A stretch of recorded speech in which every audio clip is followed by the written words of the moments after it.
Assalamualaikum warahmatullahi wabarakatuh. Bismillahirrahmanirrahim. Nahmaduka ya ghafuru ya syakuru. Mashalli wa sallim barik ala sayyidina maulana Muhammadin wa ala alihi wa sahbihi asma'in nama ba'du. Ada waktu kowe iku dhewean menikmati barang halal. Niki penting kula suwun sinten mawon sing seneng kula iki lakoni. Kula nate maca hadis begini di Kabul Akbar itu.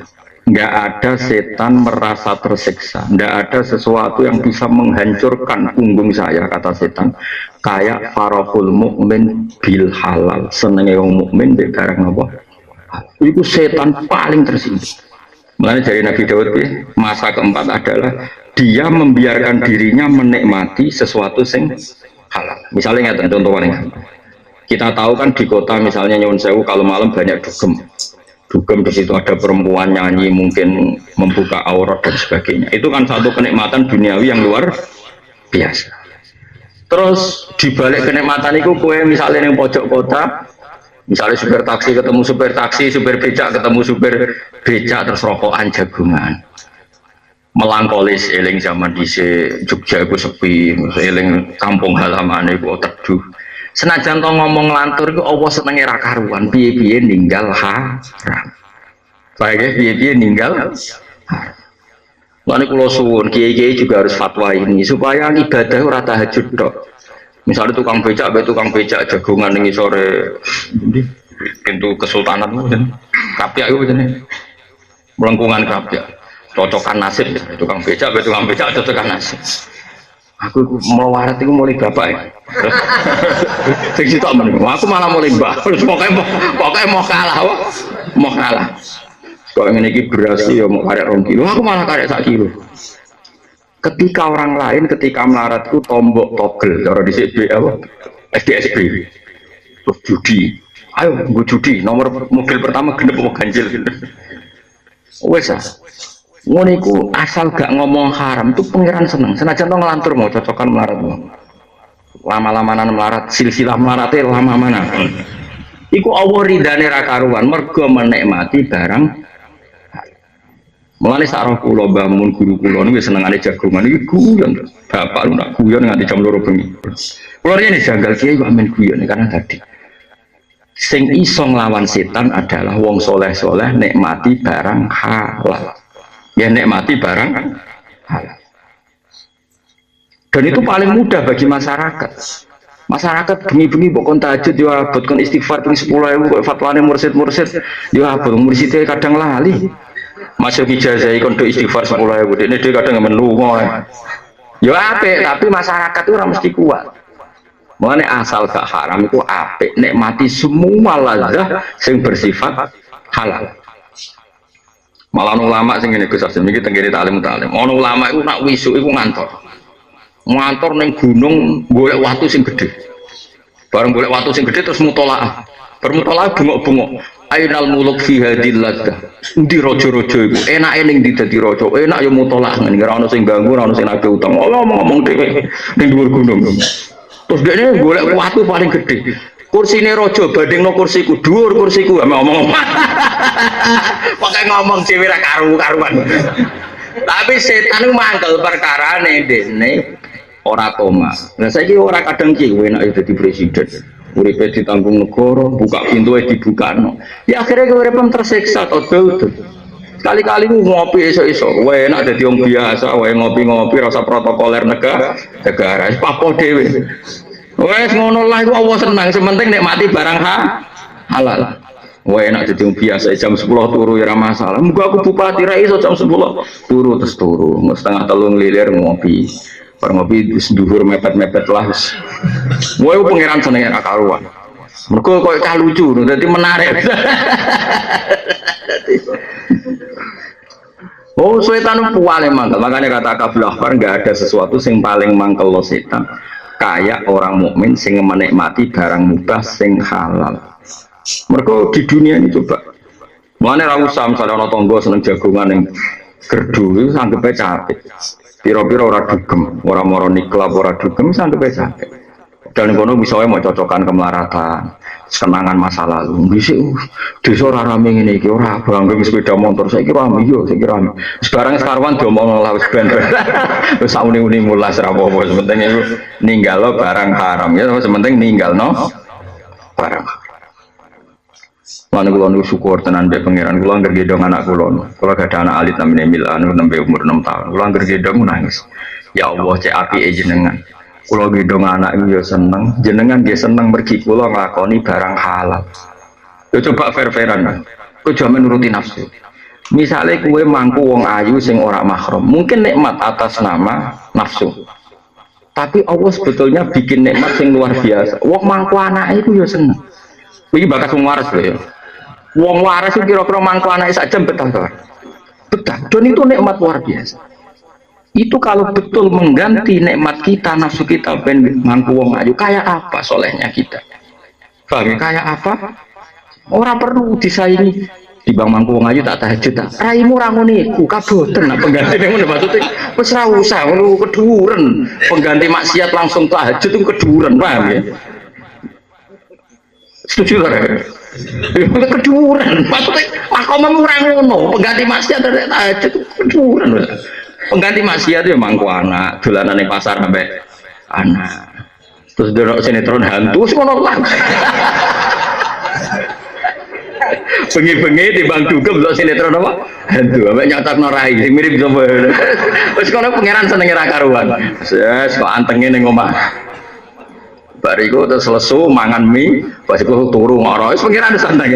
TV ora dugem apa? No TV keselen terus game mie, paham ya? Mangan terus degaan, turu kurwadan subuh, tangis pangeran seneng rakar. Berarti malam itu kayak sukses tinggal mak, semua itu. Mulane setan mbek kula gak kuat. Setan kula kuru tenan. Kula nu pecinta barang halal, sumpah nang ngepel kula jenenge dong anak guyon kecil-kecil kan seneng. Ternyata setelah saya tua itu memang luar biasa. Wah, ini janggal. Mbah Mun syukure jagoan. Ternyata kecil-kecil kan biasa. Mulai menangi mondok dia ya tamunya belum banyak. Lesu pak, lesu. Masa? Barang kalau kita arah-arahan udah dalu-dalu. Masa apa tuku mau ropak dulu? Akhirnya itu banget baik gula. Mantu ya sembakas macam-macam. Dulu saya janggal. Kenapa Kiai Soleh sering jagungan nasi? Ternyata termasuk yang bisa mengalahkan setan adalah menikmati barang halal. Kalau setan kan ngenteni gue tekan nggon maksiat, ternyata malah jagungan. Ketika orang lain jagungan carane ngedar narkoba, carane mendapat perempuan sing nakal. Ketika orang lain golek carane haram, kue jagungan barang haram. Sakjane rapi tahajud Gus, sakjane ngono, tapi rai-rai ngene iki ora iso. Syariat diajak menculat langsung apa? Tahajud. Paham ya, tadi sausang ngono biasa wae. Meskipun syukur-syukur tahajud lah saya usah omong lho anggere wong ora roh. Tapi makommu ora ngono iku. Terus aku ora usah maksa ideal khawarit lho, paham. Ora usah maksa ideal. Mane masyhur Nabi ngate dawuh, api-api wong wedok iku sing dolanan mbek kowe. Mesti ya mergo asik. Bayangkan kalau kita malam itu asik mbek istri, manane tidak asik dengan perempuan nakal. Asik mbek konco, tidak asik dengan teman nakal. Kayak apa suksesnya malam itu? Kalau nanti datang Jakarta ada 3 bulan saya berbicara. Di konco itu imam masjid melarati rakaruan. Untuk bengi jagungan di teras masjid. Ini mau ini doang bulan ini. Zaman sudah rusak. Alhamdulillah kita masih begini. Kamu ngomong. Malam kedua itu tiba lagi menaik. Aku menaik saudara muka. Bulan ini. Saya ngantuk terus turun yang gue merpat. Turun yang ngisor mic kan. Merpat. Ngono-ngono lah. Daripada tak tahajud malah mutung repot malah gak kuat suwe malah. Ono ulama sing ngene malah lucu menan ulama iki. Ono ulama iku mangan sapiring terus warak. Bar marak mending ngene. Jadi wonten tenan tengene kitab hitam. Dok, anakku bojoku enak jebule mangan sapiring warak. Jadi bojone wis suwe sapiring warak wong itu mrene cangkem elek. Wis suwe sapiring warak. Maksudku ora perlu korupsi, ora perlu ngumpul donya akeh-akeh. Wong sapiring yo warak. Kita butuh duit 1 miliar, itu kan sawangan, itu mangane kita sadekan tek sak pintal, sehingga kita butuh uang banyak, karena sadekan tek sak pintal. Lha wong sak dekan sak piring wareg kok diruwangi ngumpulno dhuwit miliatan kok OTT ku lha opo ngono maksudnya. Jadi ulama itu pancen wong sing cara berpikir luar biasa. Bareng ngombe teh sak gelas ternyata wis nikmat. Lah apa kudu ngombe ning lobby hotel ngene wis nikmat. Terus ngombe kopi sak cingkir sing regane mok 2000 lho. Wah, warung-warung kopi mbek rokokan sing regane mok 500 wis nikmat. Ngene lho apa liburan di Singapura ngene wis oke. Ya negara jembatan gajah wong kok ndong ada. Lho iku nek kowe ngono tenan ku setan do frustasi ya, setan do. Ora kowe gak wis kere kakean ngayal. Kere kok ngopi ning mall, bareng wong ayu-ayu jebule sing arek bojoku tok. Kere kok pola. Pak nek kere ku wis ngopi dhuwure gajah wong terus mbek danga-danga. Paham ya tak warai yo kiat pikir jadi wali, paham ya. Aku yo gumun mbek ulama gumun, pancen pinter tenan ulama. Dadi dekne mangan bareng sak piring wareg muni. Yo Dik yo jebule sak piring wareg. Wis suwe Mas nak sak piring wareg. Lah yo lalah opo keduk. Kalau kita sandekan entek sak pintal, itu wajib ngumpul duit miliatan karena satu hari berarti kena mangan bento entek 3 pintal. Kan enggak, kita satu hari mau makan piro, Dik? Ono sak kilo dina wong sitok. Masuk sing gedut lah ning piro? Langsung Pak, betul Pak. Piro? Kadang wong khusuk mangane luwih akeh. Lha wong sing dipangan 3 piring kok butuh duit miliatan apa? Saiki kowe ngombe teh yo nikmat. Kopi yo nikmat. Kopi regane piro? 3.000 sih sodang-dang sono neng candem 3.000 mbak mangan apa nasi kucing ini. Sono ngira karuan. Terus kowe nikmati tenang. Lu coba saat kamu nikmati itu dengan orang yang berlibur di Singapura kan sebetulnya kalau ditimbang juga sama. Tapi kowe ora syukur, kere kok ngopi ning mall, terus wong ayu-ayu, sok kapan dadi ngono. Ora wong sugih, kapan numpak Alphard. Kere kakan cita-cita. Mulai Dewi Ibnu Hajar al-Asqalani wong nak mukmin tenan ku cirine piye? Menikmati barang halal. Mulai disebut halawah. Halawah maknane manis. Kowe roh nikmate nglakoni barang halal itu memang manis luar biasa nikmat. Nek nek kowe ngono tenan iku setan gak kuat. Kowe ora perlu tahajud. Syukur-syukur tahajud itu tentu sing ora usah mbok omongi. Kesuwen kang mundakno kowe. Langsung mencolot tahajud. Entah-entah kula nak takok, enak dikiai ini Gus Bae kowe enak. Perkara ana mati begade mbok TV tong. Alhamdulillah mayit iki sae. Sak roh kula kegiatane memang mbok TV. Pertama mau kado kaget. Nggih, masalahnya misalnya terus kegiatannya ngedaro narkoba. Tah trafficking kan yo repot. Mujar kiai kan nyongkone kan wong apik udah aja mun lumayan ya. Mun lo angling garmo. Dari anaknya baru maturun Gus, keluarnya dia jagal mbek bapak mendelok TV, bareng jenengan terangno ternyata itu kebaikan biasa.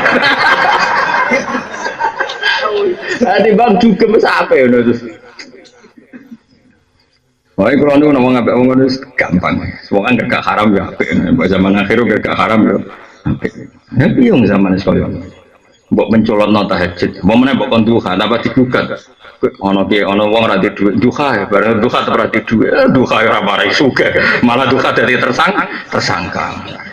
Wis bener ulama mau bar mangan sak piring wareg. Masyaallah matur nuwun Gusti dibeli sak piring wareg. Maksud piye jare sing beda? Ya maksudnya ora perlu didik miliatan wong sak piring.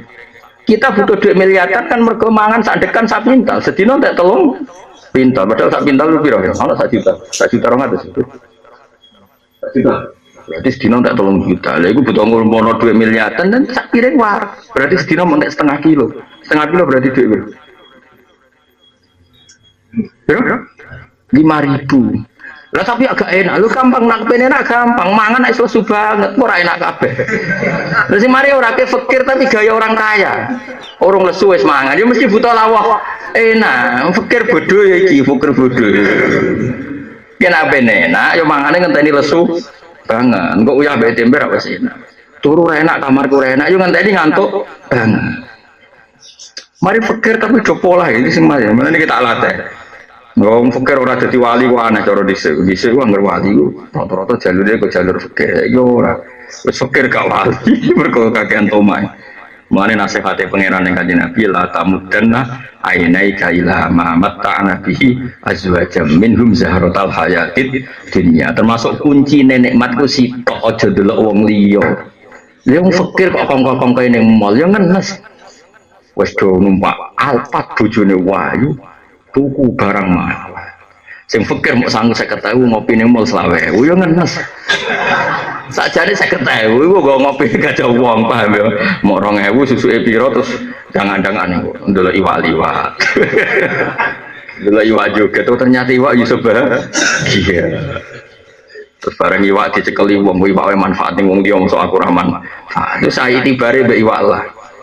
Jadi kunci ra bahagia iku sitok mergo delok nikmate wong liya. Mulane Kanjeng Nabi didhawuhi pangeran la tamudanna ainaika ila ma matta'na bi aswaja minhum zahratal hayatid dunya. Mesti linaftinahum fi angger kowe kadung delok wong liya mesti dadi fitnah. Jadi eling-eling tidak ada sesuatu sing aqsama li dzahri syaitan lebih memutus kegeresetan koyok min farahil mukmin bil halal kayak senenge wong mukmin ambek barang apa halal itu setan kuat karena barang halal ini ada di mana-mana dan kapan saja. Kalau tahajud kan tidak semua orang bisa, mutolaah tidak semua orang bisa baca kita. Tapi kalau penikmat halal, jajal misalnya gue nih segoro kidul nenggone watu sing diguru watan rokokan delok segoro, wah sugih ya aku kolam renang 3 cek mewah segoro. Lah opo ge kolam renang ono sakmene ambane. Kolam renang sapi-api kolam renang mau pirang meter persegi.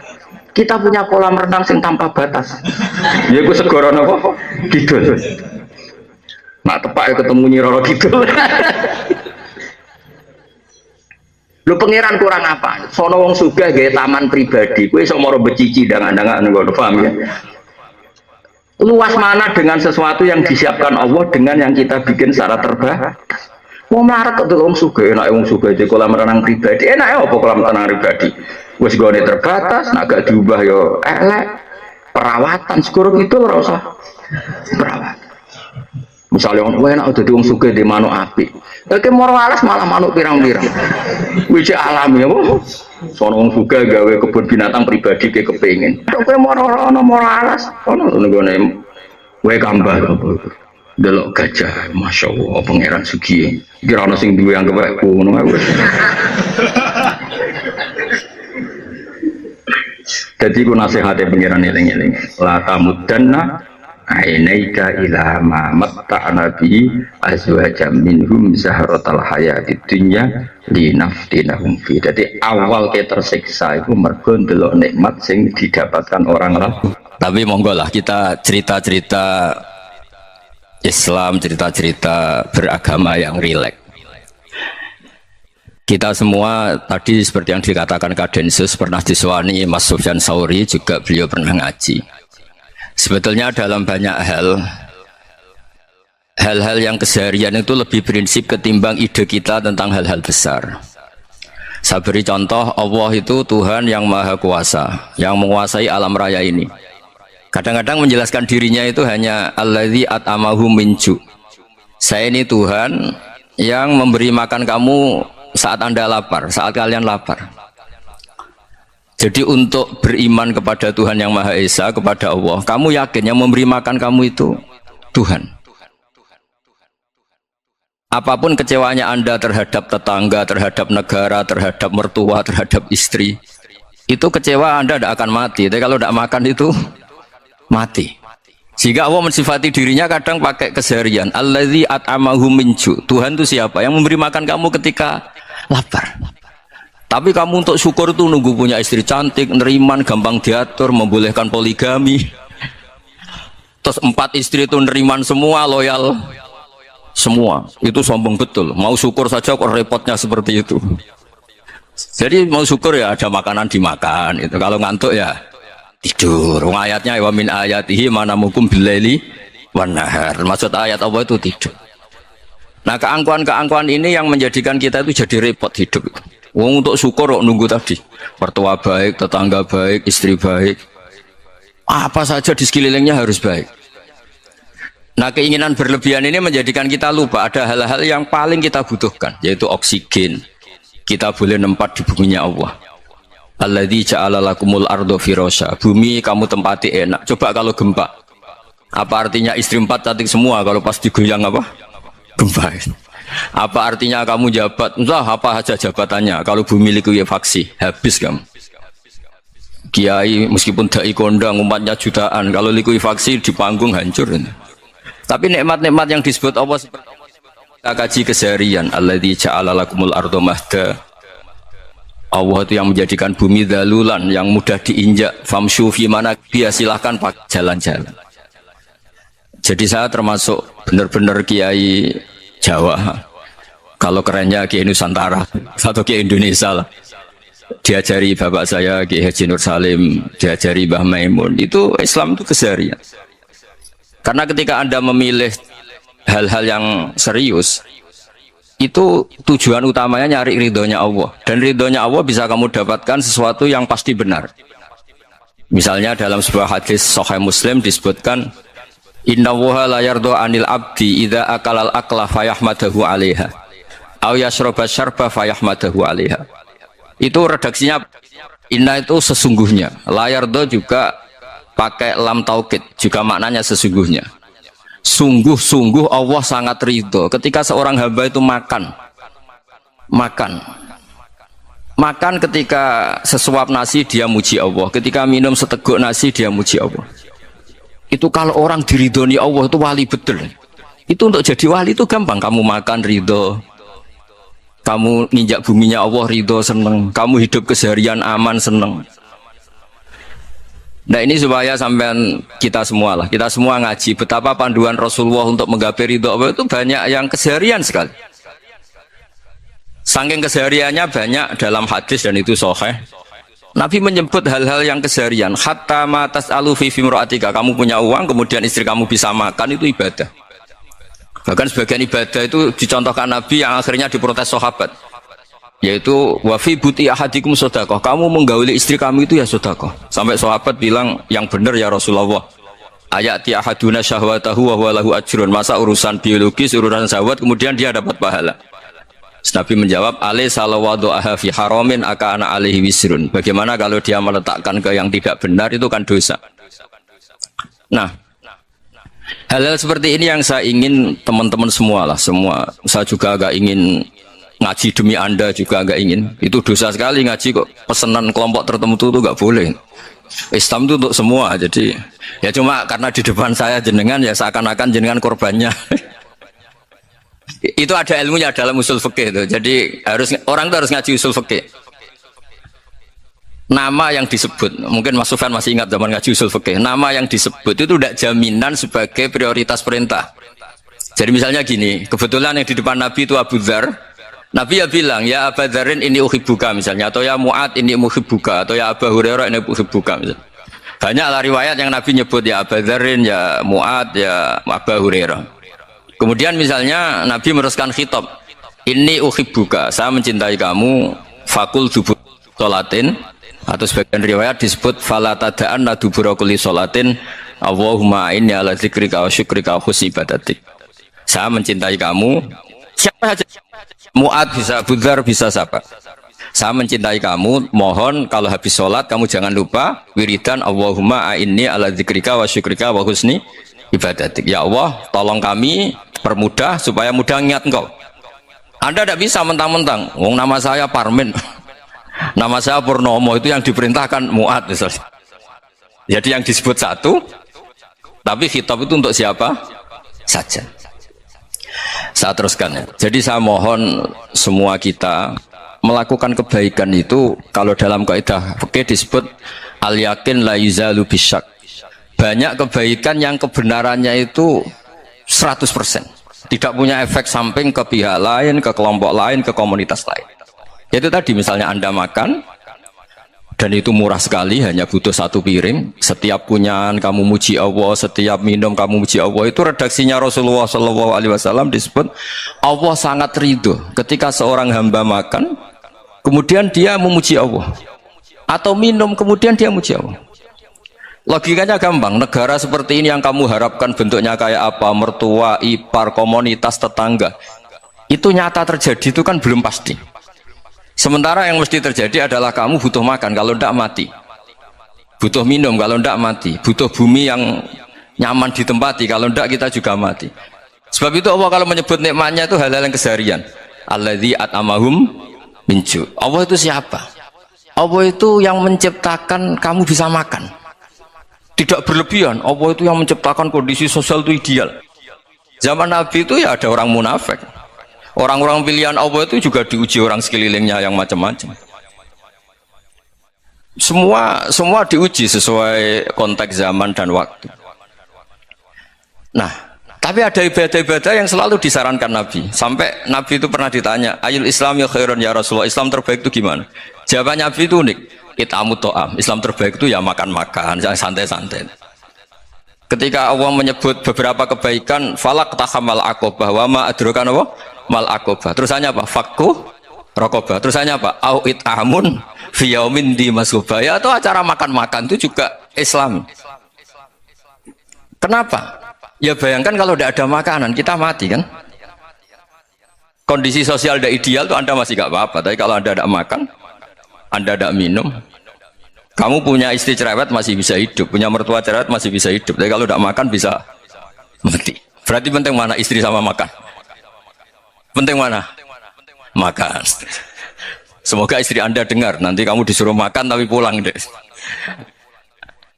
Itu kalau dibahasakan makan masih memahami. Penting mana nasi satu piring dengan istri. Nggak ada nasi mati, nggak ada istri belum mati. Penting mana? Gak berani jawab kan? Nah, ternyata Anda ada garang kan di depan istri. Jadi saya mohonlah, mungkin Mas Sufyan Sauri tadi yang bisa bantulah teman-teman tuh ngaji yang keseharian saja. Karena kita nyari ridho Allah itu berdasar firman Allah, dan firman Allah itu menyebut keseharian tuh riang gampang. Yaitu tadi misalnya wa min ayatihi manamukum billaili wan nahar. Termasuk ayat-ayat Allah itu kamu tidur. Maka dulu itu ada guyonan, ada tokoh Mu'tazilah, kelompok dalam Islam yang berpikir manusia itu bisa menentukan ikhtiarnya sendiri.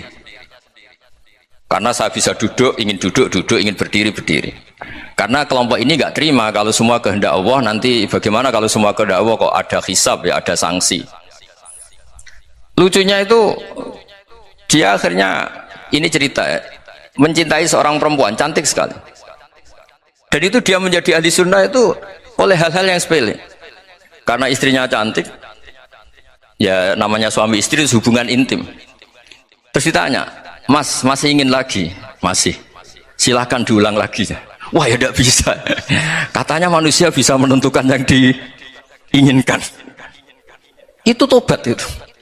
Itu nggak bisa ditobatkan Mas Sufyan Ats-Tsauri. Orang cantik yang mudah nobatkan orang itu orang cantik. Segampang itu. Akhirnya kita tahu, makanya kalau dalam kitab Hikam itu disebut al-aqil mayakul madza yaf'alu wa hubi wal ghafil mayakul madza af'al. Orang yang punya akal karena sadar ini wilayah Allah, semua milik Tuhan, itu dia tiap hari berpikir besok Allah akan melakukan apa terhadap dunia ini. Kamu merencanakan sesuatu mau plesir ternyata gempa, mau wisata ke Rusia ternyata perang. Kamu tidak pernah tahu apa yang akan terjadi besok. Wa ma tadri nafsum madza taksibu ghadan. Tapi anda semua kita ini sering punya jadwal permanen. Makanya saya kalau diundang siapa saja, sana takdir. Yang jelas Gus ini acara penting. Ya masih acara penting nak pangeran ngersakno piye? Kok apa dadi pangeran? Kamu kok mau jadi Tuhan?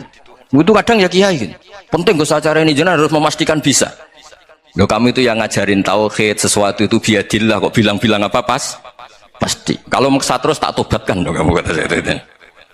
Ya kalau gitu Gus bilang insya Allah.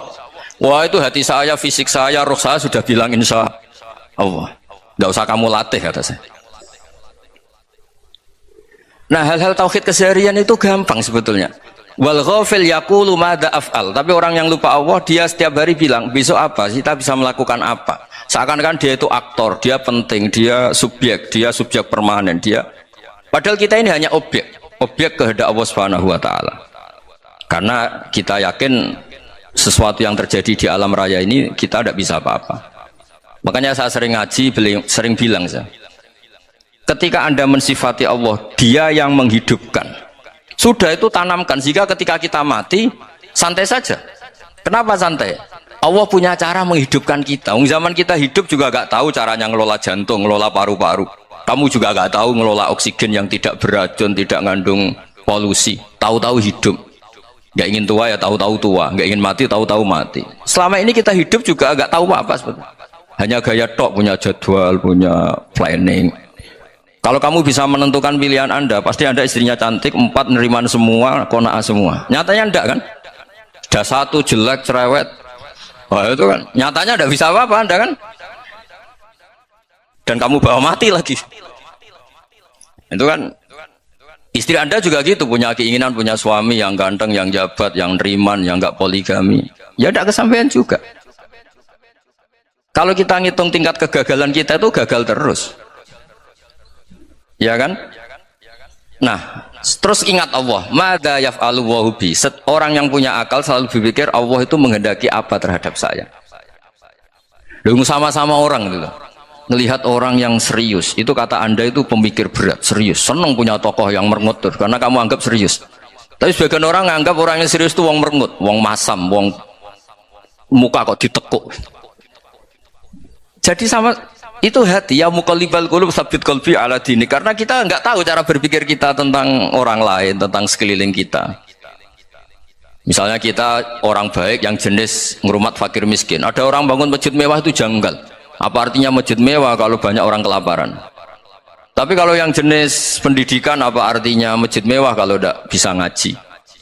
Nanti yang jenis infrastruktur, apa artinya ini kalau semuanya punya sudut pandang yang berbeda-beda. Dan Islam mengapresiasi semua kebaikan.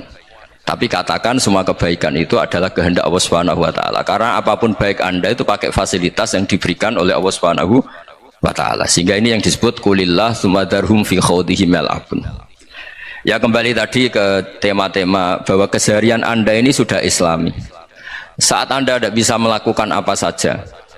Saya sering ada jenazah, biasanya kalau tetangga meninggal saya sering disuruh ngelepas.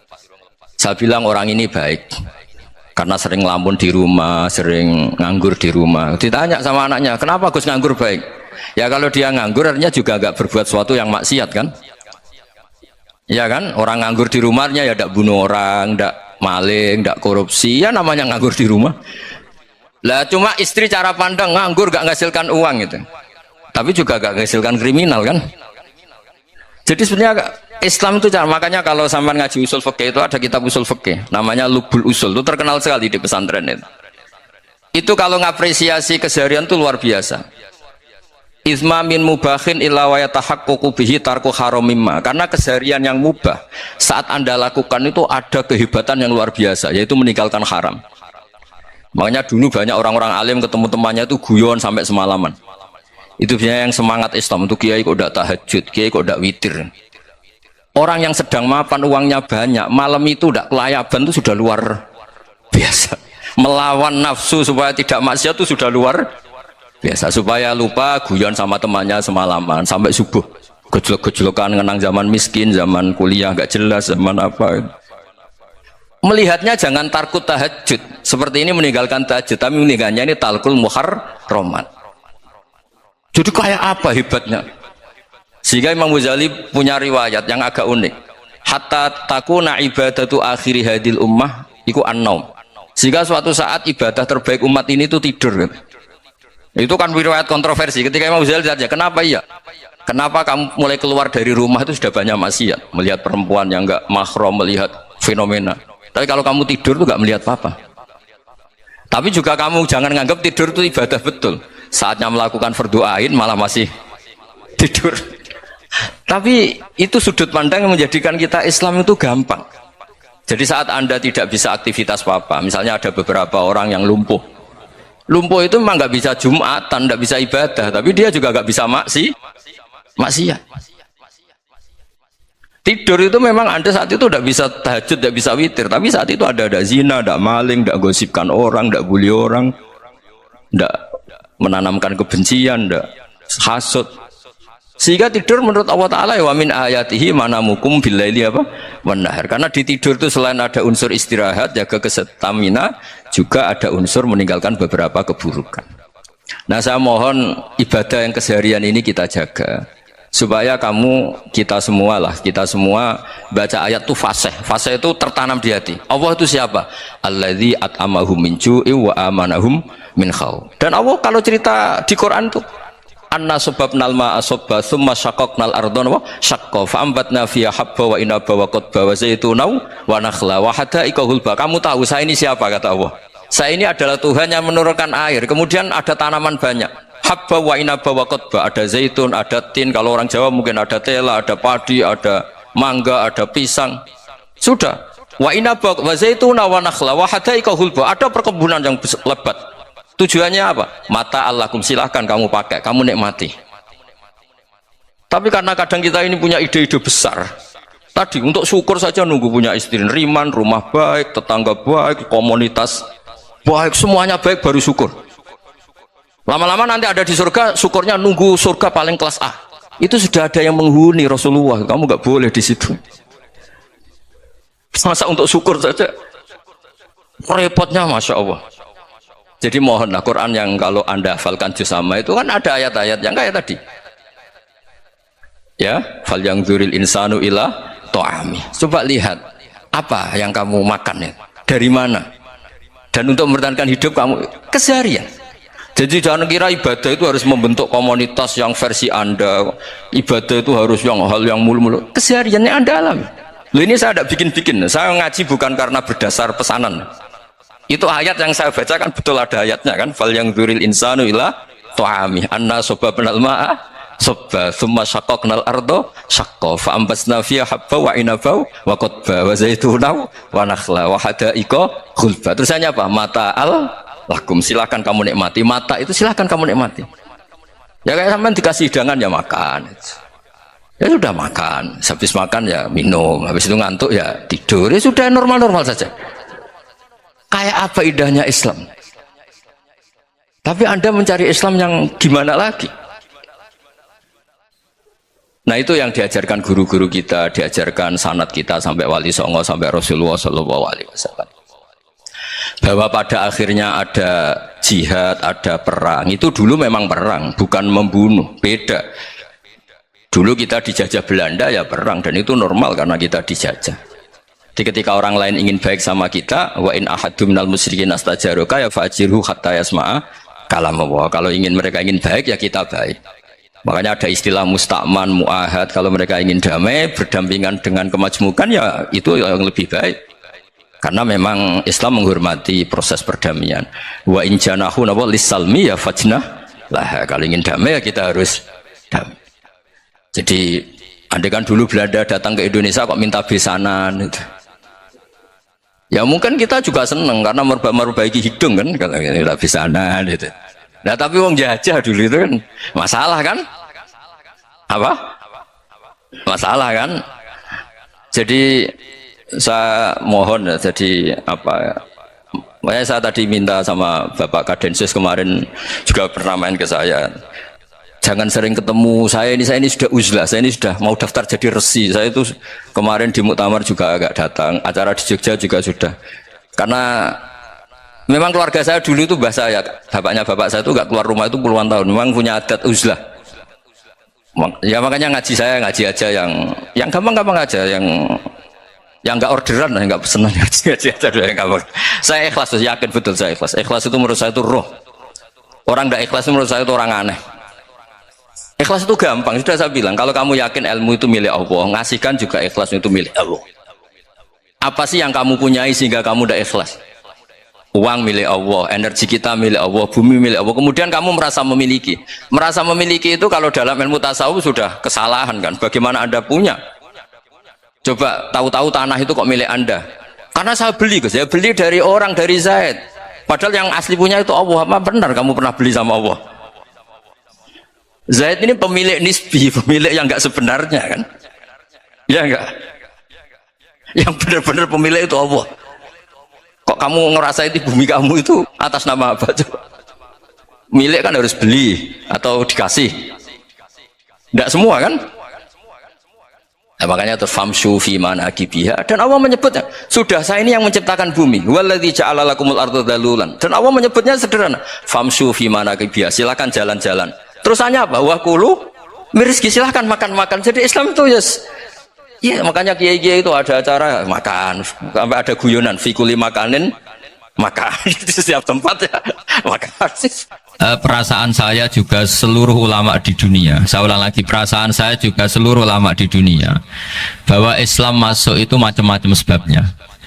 Dulu kita tahu, kita sebagai warga Indonesia, Islam masuk itu ya dibawa orang yang agak kedunian, ya kayak jenengan lah kira-kira gitu. Ya kayak mbak-mbak ini, ya agak-agak mata duitan gitu. Karena kita tahu rata-rata ahli sejarah mengatakan Islam di Indonesia dibawa kiai apa pedagang. Pedagang tuh nyari uang apa nyari dakwah kira. Ya semoga Anda mirip-mirip seperti itu. Ya jadi nyari uang karena ada nurani Islam sehingga tetap saja membawa Islam. Saya tidak tahu Islam Anda ala apa, tidak tahu, pokoknya mau ngaji ya berarti Islam ala ahli sunnah apa? Wal jamaah. Jadi ini penting saya utarakan bahwa Islam itu agama yang mudah difahami, sehingga dibawa pedagang saja ya kasil gitu. Dibawa orang yang kedonyan nggak jenengan juga kasil gitu. Dibawa orang baik ya kasil, dibawa orang broken juga kasil. Ini penting saya utarakan karena saya ngaji di mana-mana bilang ciri utama kebenaran absolut adalah kebenaran yang bahkan orang nggak benar saja bisa bawa. Tapi bukan berarti saya dukung Anda tidak benar, kan sudah tidak benar dulu sebelum kenal saya. Tapi nggak apa-apa, nggak benarnya umat Islam insya Allah dimaafkan sama Allah Subhanahu. Ya asal tobat maksudnya. Nggak, ini saya beri satu konstruksi pikiran yang saya sering utarakan di ngaji saya. Sampai sekarang saya coba saat tes ini kan di kampus ya, di apa bacanya itu Kim University yang global leader apa in the world itu. Ini keren lah. Jadi acara ilmiah kita ditakdir di gedung apa? Kampus, gedung universitas di begini. Kalau 1 ditambah 1 2 itu namanya hakikat. Ciri utama hakikat adalah siapapun akan menerima. Saya sekarang tanya sama Anda, kira-kira 1 tambah 1 2 itu musuh Anda pun mengatakan 2 apa tidak? Ya. Pekerja Korea ya bilang 2, rektor Al-Azhar juga bilang 2. Kamu yang sekarang sedang mungkin sebagian broken sama istri juga bilang 2. Istri kamu yang mangkal sama kamu juga bilang 2. Yang cemburu ya bilang 2, yang dicemburuin juga bilang 2. Karena begitu mudah kebenaran absolut diterima oleh siapa saja. Begitu juga eksistensi Allah sebagai Tuhan.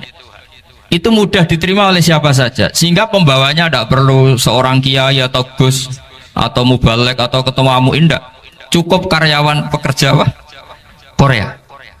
Karena kebenaran absolut itu kebenaran yang mutlak, siapa saja yang waras pasti ngakui. Kira-kira orang yang berpikir sehat pasti berpikir begini, ini yang diajarkan Quran, bumi ini kadung wujud, sudah wujud kadung wujud, punya eksistensi. Mungkin nggak sesuatu yang wujud kemudian disebabkan oleh sesuatu yang nihilisme, yang tidak ada. Mungkin enggak? Enggak mungkin. Yang namanya penyebab itu harus sesuatu yang wujud.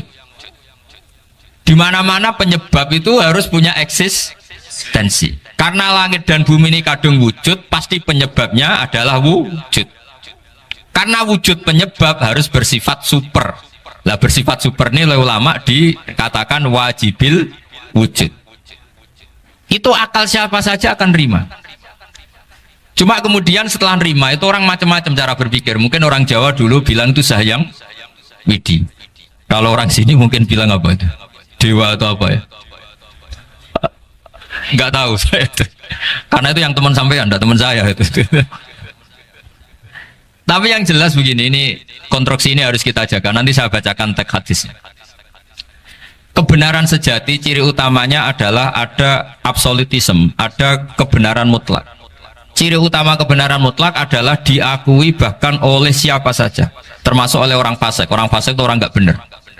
Misalnya ada imam masjid besar Istiqlal, ditanya 1 tambah 1 bilang apa? 2. Nanti kira-kira yang lonte juga bilang apa? 2. KPK juga bilang, koruptornya yang ditangkap 2. Nah, eksistensi Allah sebagai Tuhan ini kebenaran yang absolut. Maka agama ini juga boleh diterima oleh siapa saja, termasuk oleh orang fasik, orang nggak jelas.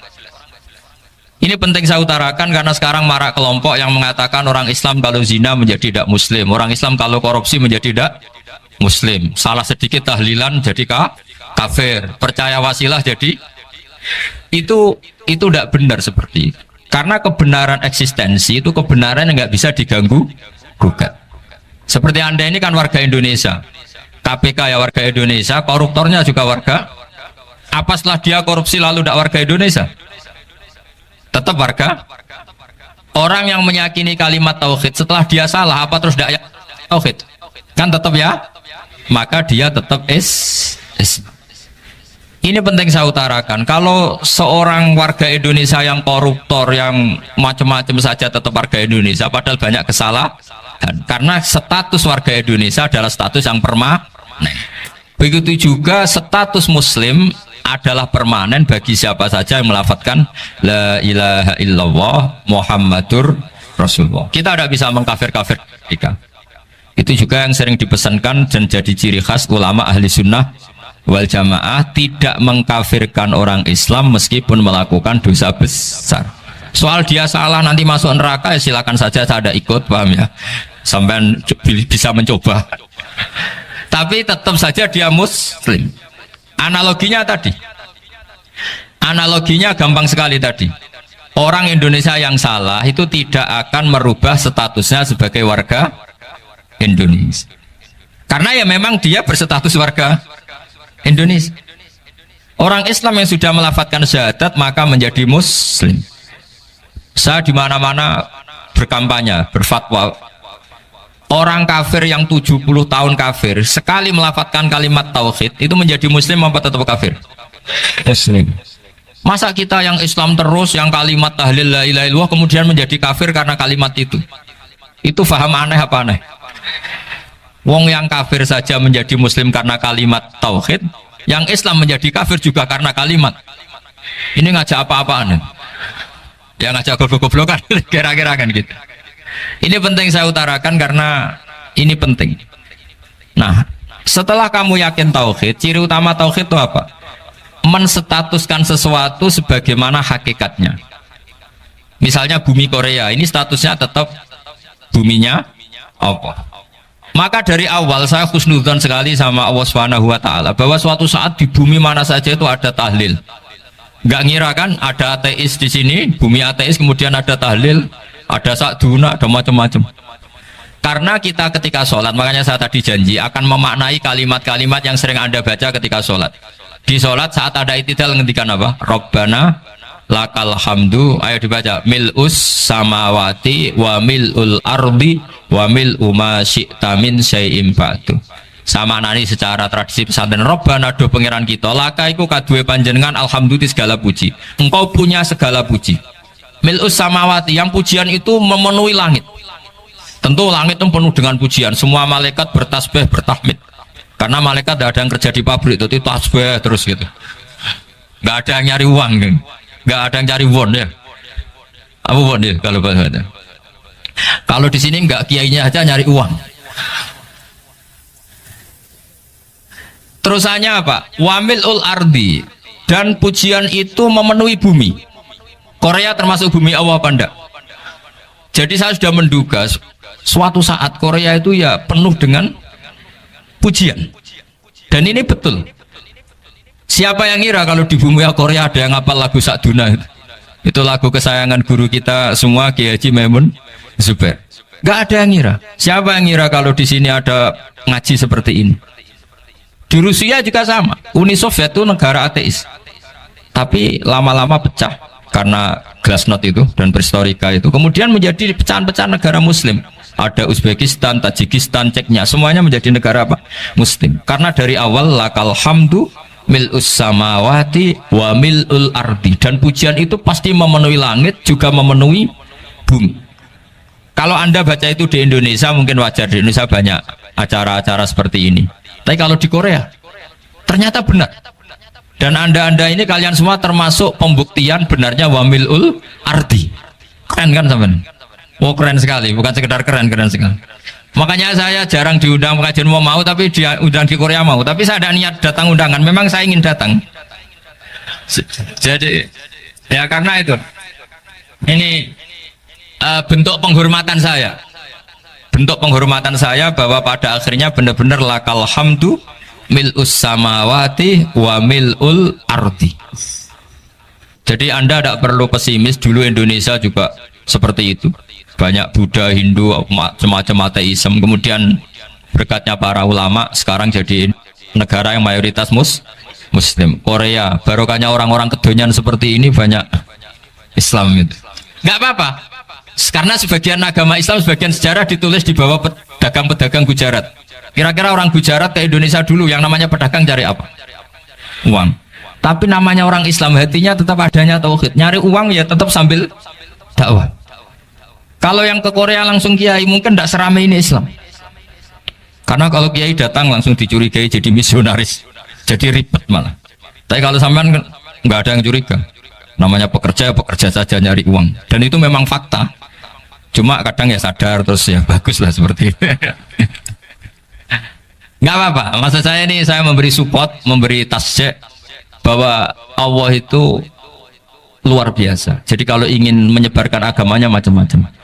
Kadang kiai tidak bisa mengislamkan orang, itu anak-anak mahasiswa pacaran itu banyak yang pacarnya itu masuk Islam. Tapi sampean jangan bilang pacaran halal, ya tidak pernah halal. Tapi Allah kalau menghendaki memberi hidayah itu jalannya macam-macam. Ada yang lewat kerja, coba yang bayangkan ada tahlilan di Korea itu semua kiai tidak pernah bayangkan.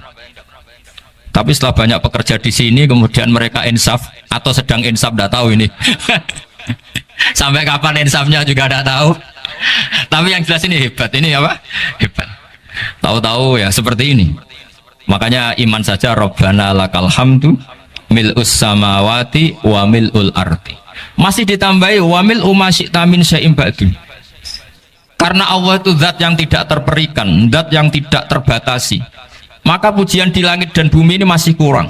Masih ada apa saja yang nanti akan dipenuhi oleh pujian kepada Allah Subhanahu wa ta'ala. Wa mil'u ma syi'ta min syai'in ba'du. Dan pujian kepada Engkau ya Allah akan memenuhi semua ruangan yang Engkau kehendaki. Mungkin suatu saat negara-negara yang sekarang yang paling minim Islam itu di Amerika Selatan, kayak di Argentina dan sebagainya, itu nanti suatu saat juga penuh dengan pujian karena tetap Rabbana lakal hamdu mil'us samawati wa mil'ul ardi wa mil'u ma syi'ta min syai'in ba'd. Saya di Jogja setiap akhir ngaji saya ajarin wiridan. Mungkin wiridan ini tidak asing bagi jenengan karena sering saya baca subhanallah wa bihamdihi adada khalqihi wa ridho nafsihi wa zinata arsyihi wa midada kalimat. Bahwa kita memuji Allah itu adada khalqi, sesuai jumlah makhluk Allah. Semua makhluk Allah meskipun kelihatannya mengecewakan, ini semuanya memuji sama Allah Subhanahu wa ta'ala. Meskipun kadang kita kecewa, kadang kita tidak cocok. Coba barokahnya Anda ini agak-agak kecewa gitu dengan Indonesia karena nggak menyediakan lapangan kerja untuk Anda. Tapi ya nggak kecewa-kecewa amat ya, agak-agak saja. Karena Anda tetap semua mencintai Indonesia. Gara-gara agak-agak kecewa cari negara lain. Akhirnya di Korea, ada yang di Jerman, ada di Inggris. Tapi bawaan pernah ngaji di musola, Islam ini ke bawah. Sehingga karena Islam ini ke bawah, tahu-tahu ada komunitas yang memikirkan Islam. Umumnya orang mikir Islam itu ya bikin masjid. Kalau di Korea unik, nyewa apa? Nyewa gedung untuk masjid. Itu kalau diceritakan di Indonesia aneh. Ini masjid sewaan. Masjid. Tapi kalau di sini lazim karena kalau beli mahal ya cukup sewa. Saya tidak tahu kalau dalam terminologi agama tempat Anda sujud ini nanti jadi saksi di akhirat. Itu yang permanen apa yang sewaan tidak tahu. Jadi nanti bumi ini tanya, ya saya ya Allah pernah dipakai sujud, tapi setelah 1 tahun nggak kuat menambah lagi.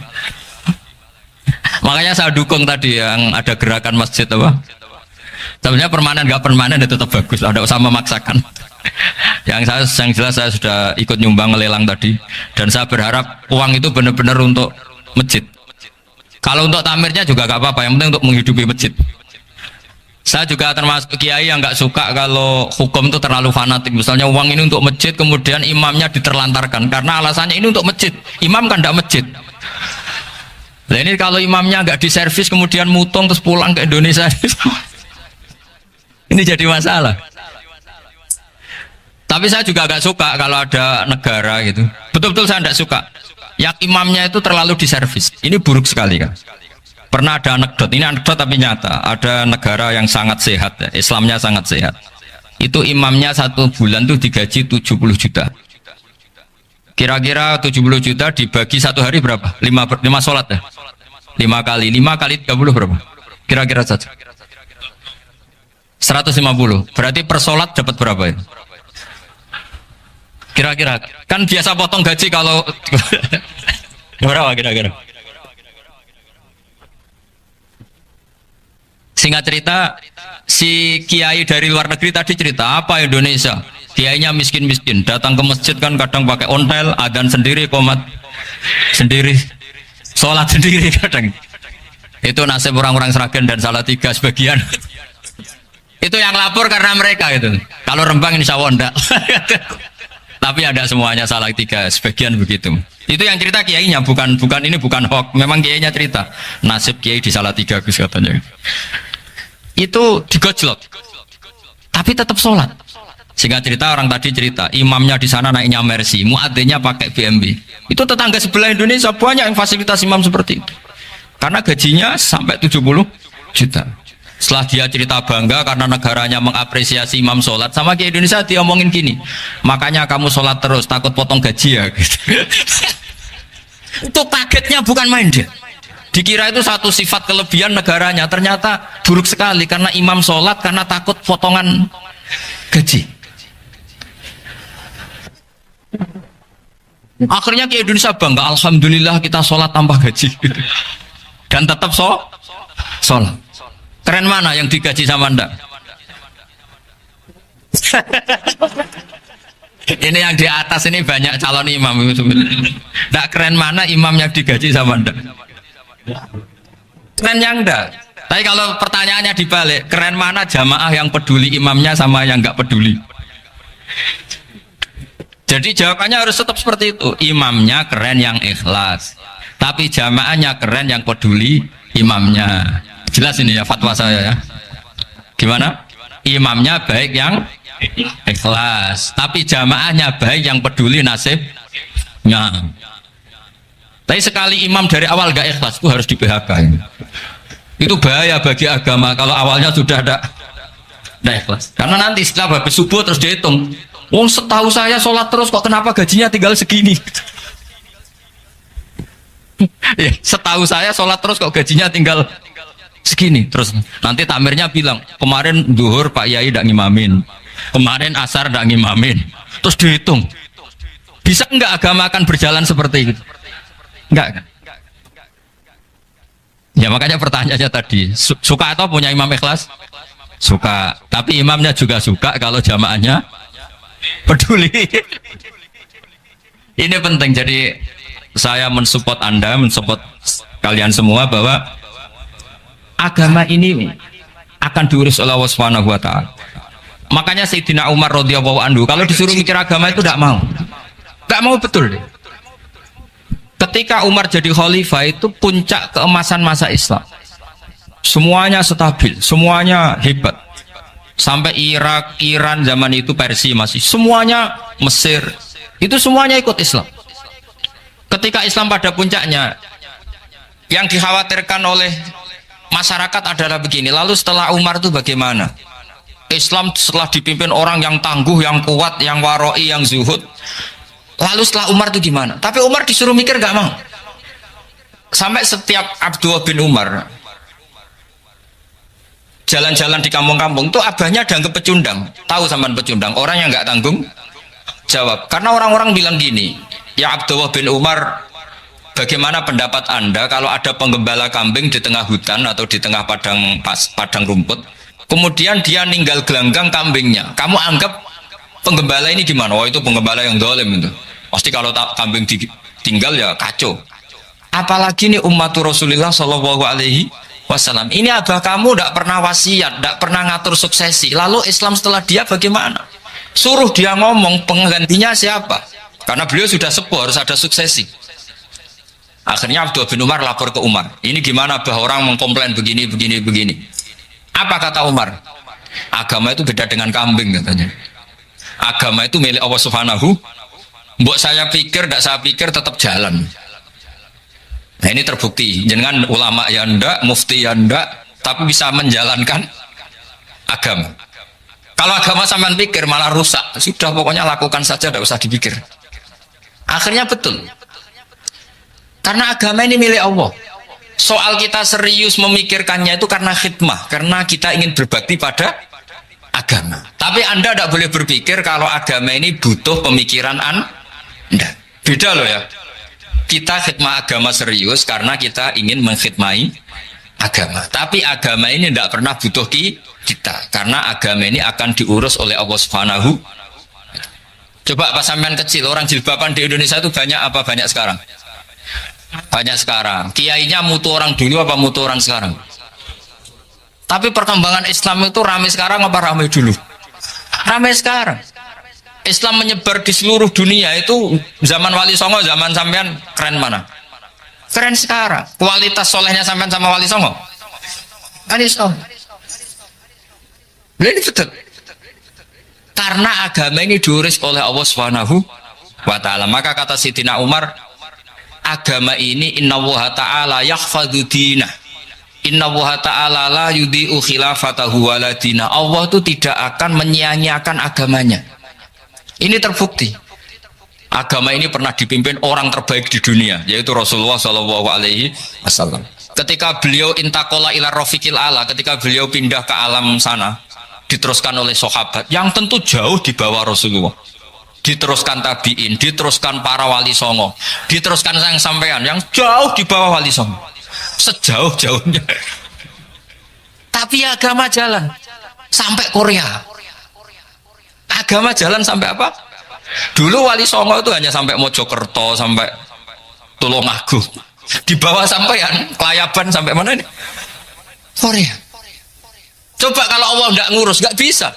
Yang gerakkan hatinya sampean peduli sama masjid siapa?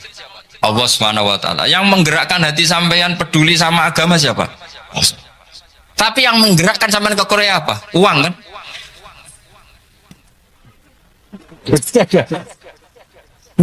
Enggak apa-apa, jujur saja, jujur ya, ada. Santai aja.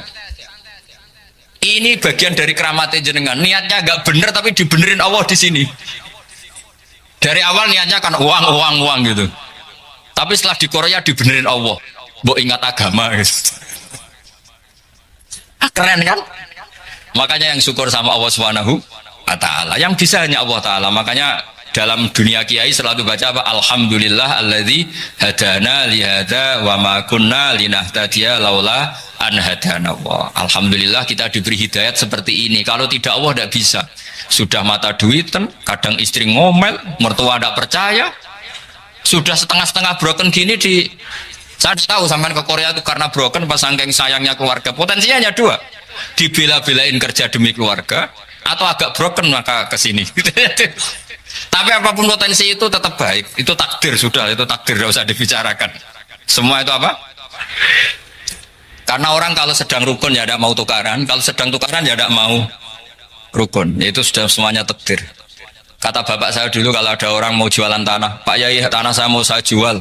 Ini gimana? Padahal ini tanah warisan. Kata bapak, nak waya adol ya adol. Memang ini saatnya jual ya jual saja. Nanti kalau kaya saatnya beli ya beli saja, karena kalau sudah saatnya jual mau beli ya nggak mungkin kan, mau memang saatnya jual. Kalau sudah kaya kan nggak mungkin jual tanah, saatnya beli. Maka semoga masalah di keluarga sampean ya masalah musiman, maksudnya yang tukarannya ini musiman, yang rukunnya permanen. Jangan tukarannya permanen, rukunnya musiman. Setelah melihat yang lebih cantik katut babon, nggak tahu saya kata. Nah ini semoga katut masjid ini bagian dari kafaroh sampean itu. Jadi kafaroh kesalahan-kesalahan di sampean. Ini penting saya utarakan karena agama itu beda. Agama ini diurus oleh Allah Subhanahu. Jadi kita mengerahkan pemikiran itu bukan karena kita akan menyelamatkan agama ini, tidak. Agama ini diselamatkan oleh Allah Subhanahu wa ta'ala. Coba kayak apa Uni Soviet kuatnya itu. Mengkooptasi supaya orang semuanya ateis, semuanya komunis. Itu 100 tahun Uni Soviet begitu. Tapi orang-orang Uzbek, Ceknya, Tajikistan tetap mengajari anak-anaknya tauhid. Itu ada yang cerita itu sampai mengajarkan tauhid itu di bawah tanah, di basement. Tapi Allah menghendaki Rusia itu, Uni Soviet jatuh. Ketika jatuh, negara-negara ini langsung menjadi negara Islam, yaitu Uzbek, Tajikistan, Ceknya. Mungkin nggak mereka langsung menjadi negara Islam, andai kan saat menjadi Uni Soviet benar-benar menjadi ateis. Nggak mungkin kan? Karena saat dikooptasi Uni Soviet, akidah mereka tetap tauhid, cuma nggak berani muncul. Artinya apa? Uni Soviet nggak bisa menghabisi Islam. Kurang kerennya Uni Soviet zaman itu, bisa nggak menghabisi Islam? Nggak bisa. Donald Trump dulu termasuk Islamfobia, tapi setelah dia anti-Islam malah orang Amerika demo supaya memperhatikan Islam. Nggak bisa. Makanya Korea pun nggak bisa menghabisi Islam. Kalau sampean menghabisi Islam sendiri bisa, karena terus nggak mau sholat, nggak mau zakat itu sampai. Tapi sampean tahu yang Islamnya habis, Islam tetap baik-baik saja. Makanya ini penting saya utarakan supaya kamu pede bahwa agama ini pernah dibawa orang yang pedagang. Ya soal ada sebagian pendakwah yang ikhlas ya banyak, tapi sejarah yang gampang kita lihat adalah Islam itu dibawa oleh apa? Pedagang Gujarat, pedagang India. Nggak apa-apa, sejarah itu meskipun sebagian menentang nggak apa-apa, tapi sejarah itu tetap ada. Pasti sebagiannya memang seperti itu, dan itu tidak masalah. Saya ulang lagi, itu tidak masalah. Coba dulu pemain bola kalau di Inggris itu kalau mau sholat susahnya bukan main. Apalagi kalau mau puasa. Kalau di sini kerja puasa katanya mati lu kalau apa? Puasa. Kalau mau sholat katanya dicari mana ini berhalanya kok. Kata orang-orang ateis kan gitu, dicarikan patungnya kali ini sholat kok gak ada patungnya ini gimana ini. Ya ngalamin gitu. Tapi Allah Maha Kuasa. Banyak investor mana itu Dubai atau Qatar yang tertarik investasi di dunia bola. Kayak Sulaiman Al-Fahim makanya beli Manchester City. Itu sekarang pelatihnya negara orang sholat gak berani, bahkan di tengah stadion dibangunkan masjid. Kalau sampai daftar jadi muadzin bisa. Apa nyanyi Sakduna di sana juga bisa. Dulu Aljazair bencinya bukan main. Apa Perancis sama orang Islam itu bencinya bukan main. Barokahnya Zidane pemain bola dan juara dunia, terus Zidane turunan Aljazair. Akhirnya orang Perancis itu mencintai Islam, itu barokahnya sepak bola. Allah punya sekian cara untuk mengenalkan Islam. Di Prancis dikenalkan lewat pemain sepak bola. Nah di Korea ini yang agak unik, dikenalkan lewat pecinta wow. Saya jamin ini tidak apa-apa, sudah tidak apa-apa, sudah aman. Jamin aman. Pokoknya alhamdulillahilladzi hadana lihada wa ma kunna linahtadiya laula an hadana. Karena agama ini dibawa oleh Allah Subhanahu wa taala, yang menjaga juga Allah Subhanahu wa taala. Sama tidak usah khawatir. Kalau ada kelompok tertentu yang mengkhawatirkan Islam, sekarang Islam bahaya gini-gini, itu kurang roja, itu kurang optimis itu. Harapannya sama Allah tipis, harus ngaji lagi. Agama ini limangka nayarjuwa hawal yaumal akhir. Agama ini bagi yang terus-menerus berpengharapan kepada Allah Subhanahu wa ta'ala. Agama ini limangka nayarjuwa, coba bahasa Arabnya roja yarju rojaan, maknanya harapan. Jadi agama ini bagi yang selalu berpengharapan, bukan yang pesimis, bukan yang hati kecil, apalagi yang tukang putus asa. Coba agama ini begitu luar biasa, dibawa orang yang macam-macam. Tadi di Prancis dibawa oleh pemain apa? Bola. Ada masjid di Inggris itu ya dibawa mahasiswa-mahasiswa itu yang dulu sebagian yang nggak pernah ngaji, setelah di Inggris bikin komunitas pengajian. Di Korea dibawa tadi pecinta apa? Tapi lama-lama cinta Tuhan. Karena ya memang sebenarnya sudah cinta Tuhan. Cuma ya cara cinta ini nunggu punya uang Ya sudah, alhamdulillah seperti ini sudah luar biasa sudah. Insya Allah diterima oleh Allah Subhanahu wa ta'ala. Saya selalu berharap semoga ini tetap satu bukti bahwa Allah itu harus kita sembah di mana-mana. Karena tadi Allah akan selalu Rabbana lakal hamdu mil'us samawati wa mil'ul ardi wa mil'u ma syi'ta min syai'in ba'du. Bahwa pujian kepada Allah akan selalu memenuhi langit dan memenuhi bumi. Bumi Korea termasuk buminya Allah. Makanya pegangan yang saya minta sama pengurus untuk di-share adalah dawai Rasulullah Shallallahu Alaihi Wasallam. Mungkin nanti panitia harus mengeser itu. Ini Musnad Ahmad, riwayat dari Imam Ahmad. Al-Bilad bila dua sudah punya. Nanti di-share ya yang gitu. Al-Biladu bila dua, bahwa negara hakikatnya adalah negara Allah. Wal ibad ibadullah, semua hamba hakikatnya adalah hamba Di hadis itu fahaitsuma asabta khairan fa'akim. Kapan saja kamu menemukan kebaikan di tempat Anda berdomisili, fa'akim, kamu tidak apa-apa di situ. Kamu di sini dapat uang, dapat masjid, dapat sewa masjid. Tidak tahu sewa apa permanen, pokoknya itu bagus gitu. Buminya dirayu, bumi meskipun ini nggak permanen, tapi tetap jadi saksi loh ya. Harus ada kompromi ini. Karena kalau dengar orang Indonesia jadi aneh, masjid kok nyewoi. Tapi aneh di Indonesia, ada aneh di sini. Sampean tenang saja. Tentu malaikat pencatat di sini juga sudah tahu kalau sebagian masjid itu sewaan. Jadi ya ada eskal amat lah, sudah nggak janggal amat karena kondisional apa. Jadi saya nanti minta panitia supaya mengeser tadi hadis riwayat siapa Imam Ahmad bin Hambal yang diriwayatkan oleh salah satu minal asroh al mubasysyirina bil jannah, yaitu Zubair bin Awam. Nabi ngendikan al biladu biladullah, negara mana saja adalah negara Allah, wal ibad ibadullah, semua hamba adalah hambanya Allah. Fahaitsuma asabta khairan, di mana saja kamu mendapatkan kebaikan, fa'akim, kamu tidak apa-apa berdomisili di situ. Ya, saya mohon ini penting sekali. Pokoknya saya mohon kalimat tauhid ini dijaga.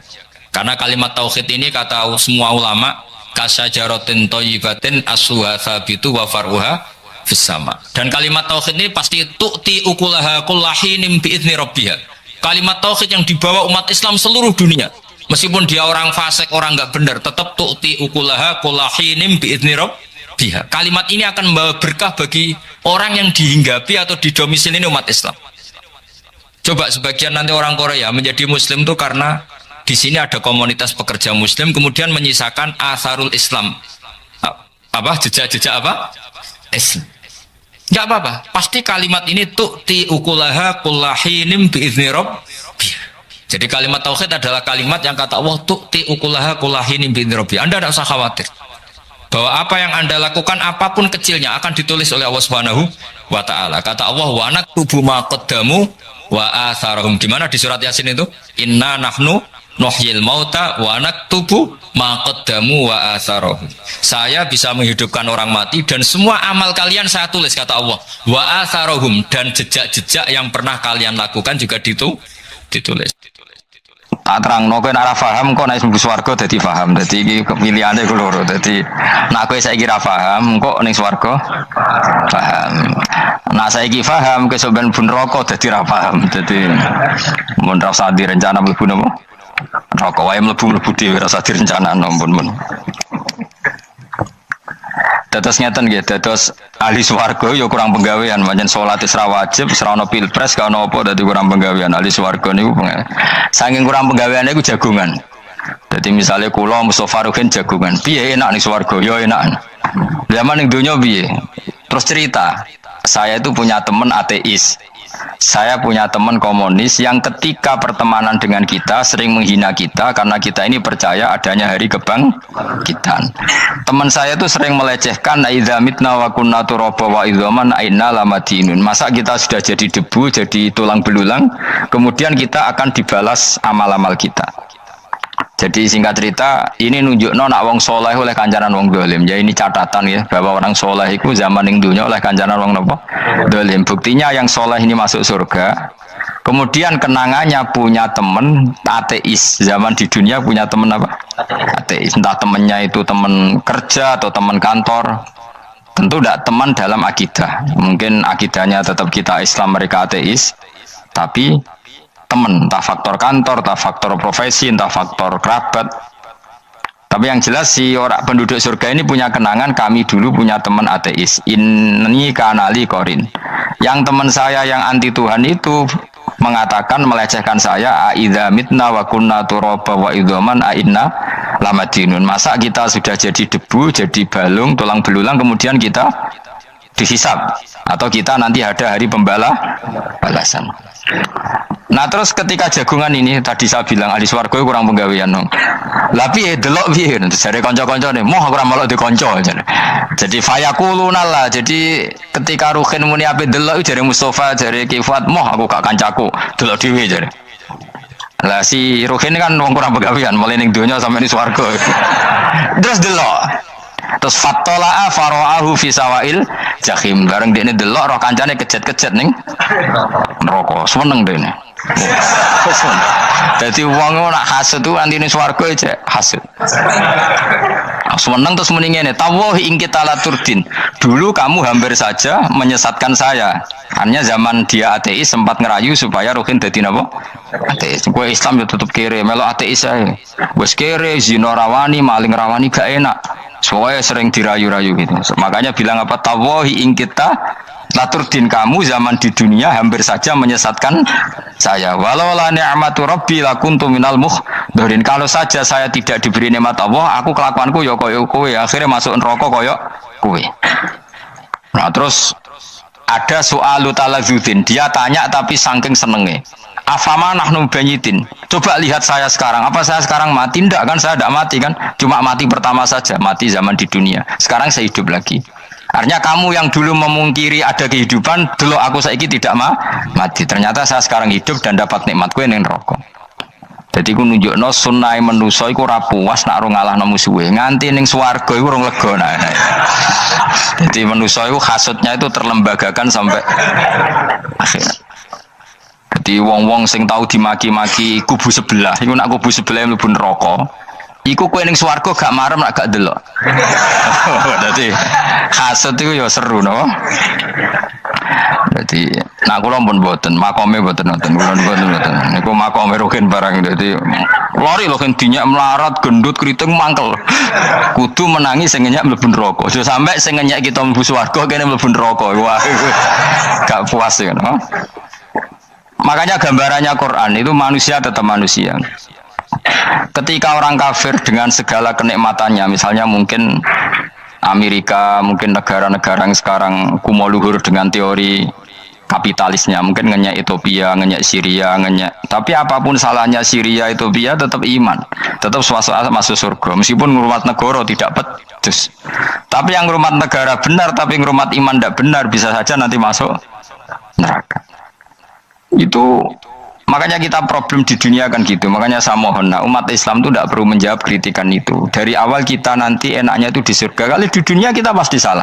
Ngelola negara raiso, banyak negara Islam sing carut, napa? Marut. Ngurus bojo raiso, banyak santri sing pegatan. Ngurus anak yo raiso, anak yo debu wuling kok bapak. Kita ini kan ngurus yayasan yo raiso. Kan semua yang berbau Islam mesti carut, marut.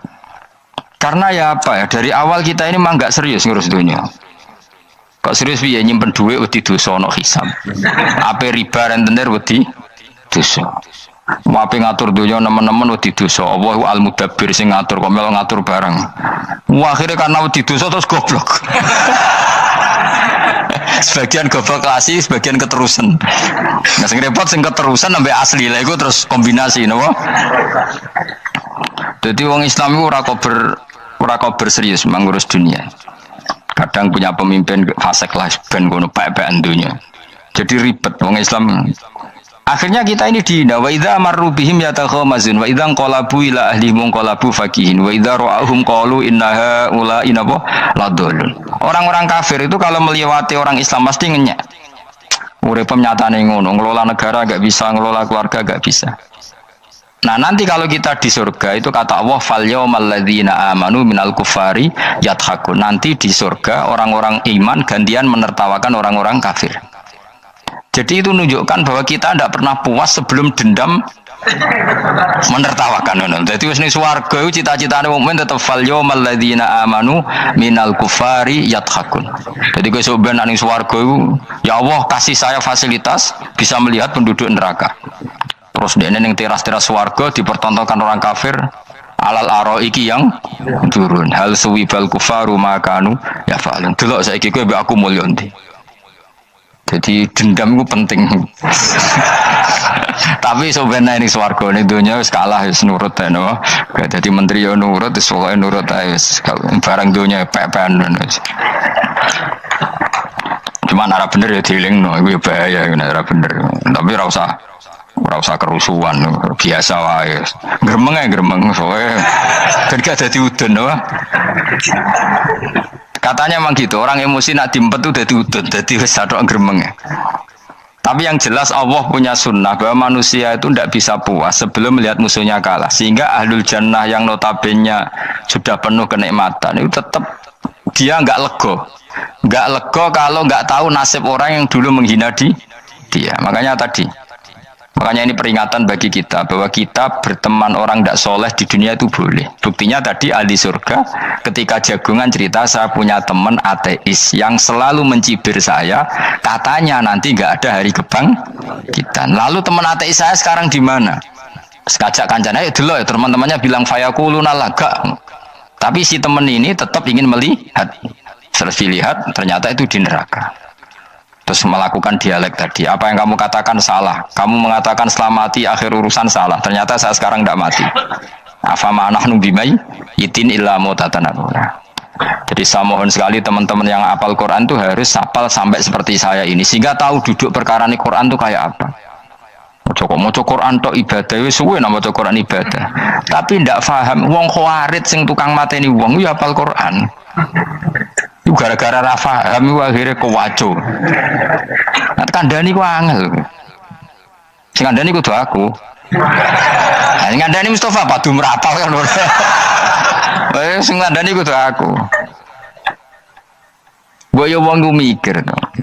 Apa gunane misalnya ki apal Pancasila. Tapi ra iso nglakoni napa? Pancasila. Ngapal to keadilan sosial bagi seluruh pejabat. Antok ngomong ngono jelas dibang muni bagi seluruh rakyat Indonesia aja boleh. Quran juga gitu. Kita ini manusia punya watak dendam. Tapi dendam ini dikelola oleh Islam. Dendamnya mending swarga, ning dunya ben ning dunya mau sedilu. Tenan betul, orang-orang mukmin itu sampai belum lega kalau belum ketemu orang yang pernah mencibir. Itu tadi qala qailu minhum inni kanali qarin, saya punya teman yang ketika di dunia selalu mencibir saya, inna kalaminal musaddiqina idza mitta wa kunna turaba wa idzaman aina lamadun. Teman saya itu selalu mencibir, masa kamu percaya hari kebangkitan? Kita nanti kan sudah jadi tanah, jadi tulang belulang, masa bangun lagi? Yang benar saja kamu. Nah, orang-orang yang mencibir ini kan sakit, orang dicibir itu kan, nah sakitnya itu terbawa sampai surga. Tapi nak kamu bener ora kok berdendam melane. Jadi dendam itu anane ning swarga, nek ning neraka ora kok berdendam. Dianjuti malaikat oleh dendam piye. Tapi bareng ning swarga happy-happy iku piye? Kancamu dhisik sapa wae. Ora kanca partai maksudnya kanca iki. Ya dadi sok nang swarga musa-musamu delok. Jebule swargane sak dhuwurmu. Karena jogeman musuh ya aku demen isin gue sebenarnya. Dia musuh jebule swargane. Dia musuhku, semuanya aku itu terjadi kancamu teko. Aku ning dhuwurmu. Ya jarang takut. Repot deh. Jadi terus kedua, peringatan dari Quran. Allah itu saking kudrohnya, itu senengane gawe fitnah. Fitnah itu suatu yang nggak masuk akal. Jadi wong kafir utawa wong Islam piyambak iku kon iman sesuatu yang paradok. Iku kon ngimani ning suk neraka iku ana wit. Lah neraka iku panase ngono, ana wit. Mulane jare wong kafir Muhammad tambah suwe tambah waras. Mergo wong neraka iku makan sajaratus zakum. Mulane wong kafir tambah guyu Muhammad itu gak waras. Jarene neraka banget panase, tapi di saat yang sama ngomong wit iso tumbuh. Mestinya neraka itu kan enggak ada pohon. Mulane Allah nanti ngendikan wa ma ja'alna ru'yallati arainaka illa fitnatal linnas wasyajaratal mal'unata fil Qur'an. Jadi satu orang itu diuji disuruh ngimani Isra Mi'raj. Nabi yang tetap posisinya di Mekah diberitakan oleh Quran bahwa Nabi telah menembus langit Sabtu dalam lahdoh satu malam. Wong kafir malah guyu-guyu. Terus kedua ada pohon yang tumbuh di neraka. Mulane dawuh pangeran sebuti wa ma ja'alna ru'yallati arainaka illa fitnatal linnas wasyajaratal mal'unata fil Quran. Jadi diuji. Yes ngono dunya kaya wong Islam sakniki niku. Yang mengklaim negara Islam tata kelolanya carut marut. Yang negara non Islam kadang tata kelolanya rapi. Sehingga seakan-akan kita ini salah. Ngurus dunya wae ra iso, mending ngurus akhirat. Tapi saya berharap sing dicibir iki sok ben mlebu swarga. Dadi iso dendam. Tapi nek mlebu neraka iku ora kober dendam. Mulane kula mboten gadah rencana mlebu neraka mboten gadah. Kula niku nggih pendendam dadi mangkalku ben kesampaian sampeyan nak teng pundi? Swarga. Kita harus ngalami fal yawmal ladzina amanu minal kufari yadhakun alal araiki yang jangan sampai kita ngalami kita sendiri disiksa. Kowe ngilu awakmu dhewe, milih dendam apa milih mlebu neraka? Milih dendam ya. Syaratnya mlebu swarga. Jadi pangeran itu memang sering damel sesuatu itu paradok. Tapi memang Allah sengaja. Mulane kula bolak-balik matur, ulama itu banyak, yang jaga akhlak ya banyak, yang jaga ilmu yang banyak. Kadang yang jaga ilmu itu yang akhirnya nyuwun sewu cangkem elek dan itu penting. Saya di mana-mana bilang, sesuatu itu kadang nggak bisa dijelaskan secara baik-baik. Syaratnya kudu cangkem elek. Cuma karena itu nggak mungkin kita nisbatkan pada Nabi, ben aku wae sing tanggung jawab. Kalau nak dinisbatkan Nabi kan elek, maksud Nabi kok gerakan cangkem elek. Ben aku wae. Nak pancen salah, aku sing tanggung jawab. Teke nyalahno aku neraka, yakin neraka. Siji yo ora level, napa siji ora level. Dhisik sahabat itu akhirnya ya nyun sewu cara ora sahabat ya cangkem elek. Mergo mangkel. Ada orang munafik saking ora ngajare ngene. Kenapa saya bikin gerakan cangkem elek? Kok janut lho. Kowe asli elek maksudnya cangkemmu wis elek ora kok. Kok nang darane aku harus gebak ora asli cangkemmu wis elek. Wis ngono perkara dunya ora perkara hak. Nah kan perkara hak, cek keren. Wong munafik ku saking mangkelno ning Kanjeng Nabi, saking kepengin Nabi itu ketok goblok, ketok salah. Iku kadang takok nggowo untane unta ya. Takok ya, "Mat, untaku iki sing ngawini untane sapa? Kok anake kok ora kembar?" Terus ana sahabat sing cangkem elek koyo Ruhin. Tak pajangi aku. Ki apa?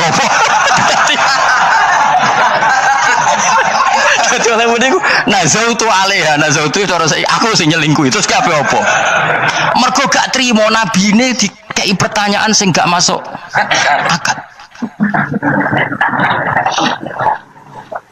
Paham? Begitu juga ketika mereka nyembah berhala Lata Uzza iku sing cangkem elek ya sahabat. Mergo Nabi ra pantes. Cangkem elek bicara to. Aku gek bengi pas sampe nyembah berhalaku. Jebule pas duyoi luwak. Aku mikir, mosok pangeran duyoi luwak menengah iki apa-apaan.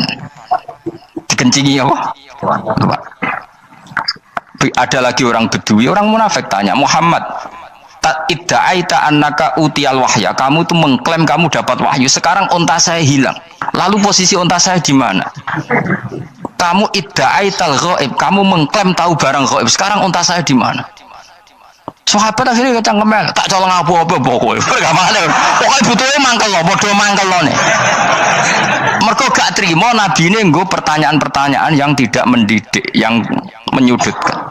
Yang paling parah mau nazautu alaiha. Ya aku sing nyelunggi wae apa-apa.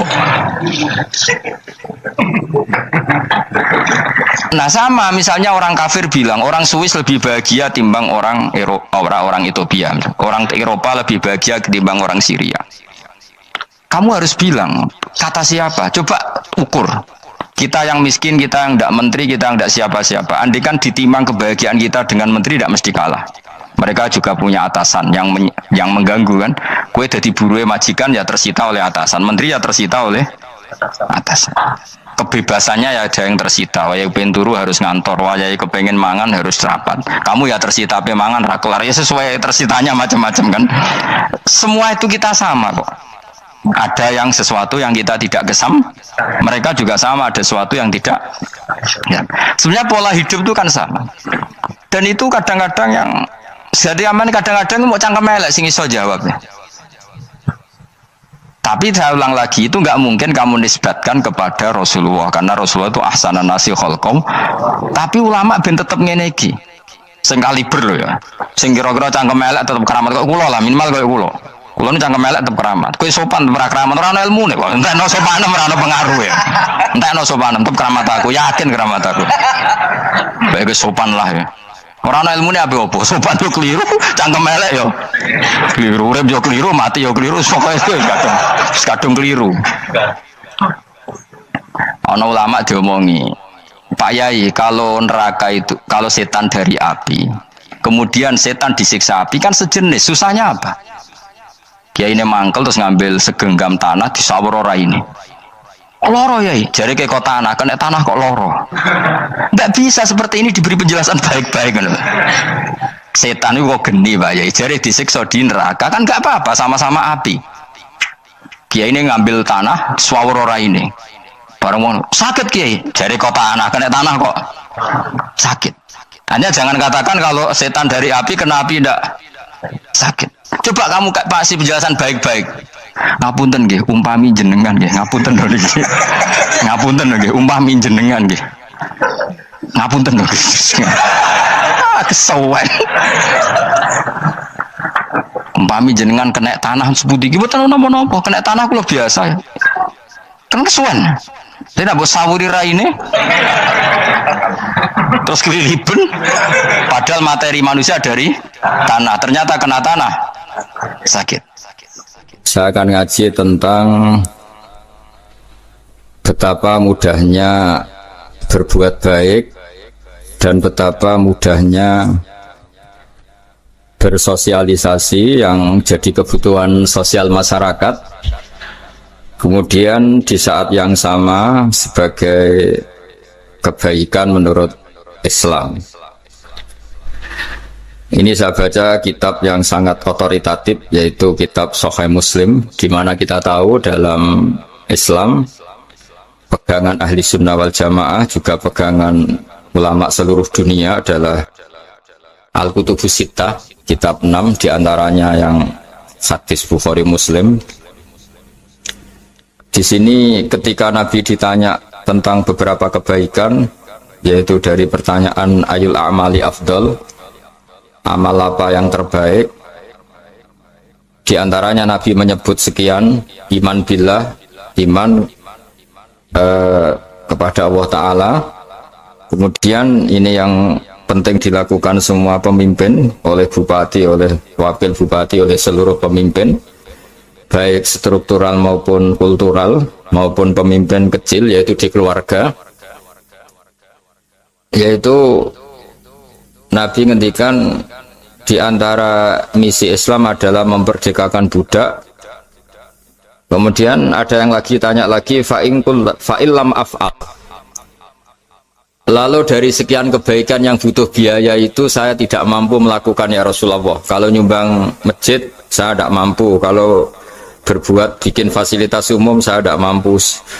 Ada yang sekian pertanyaan dari sahabat, kalau misalnya kebaikan yang butuh biaya kami tidak mampu, termasuk di sini disebutkan kemampuan berhaji, kemampuan zakat, kemampuan sedekah. Kalau semua itu kami tidak mampu ya Rasulullah.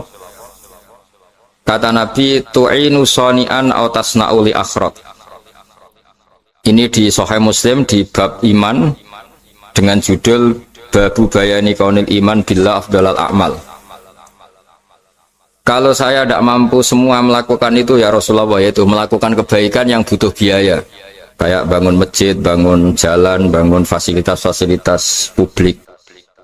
Tu'inu shani'an aw tasna'u li akhrat.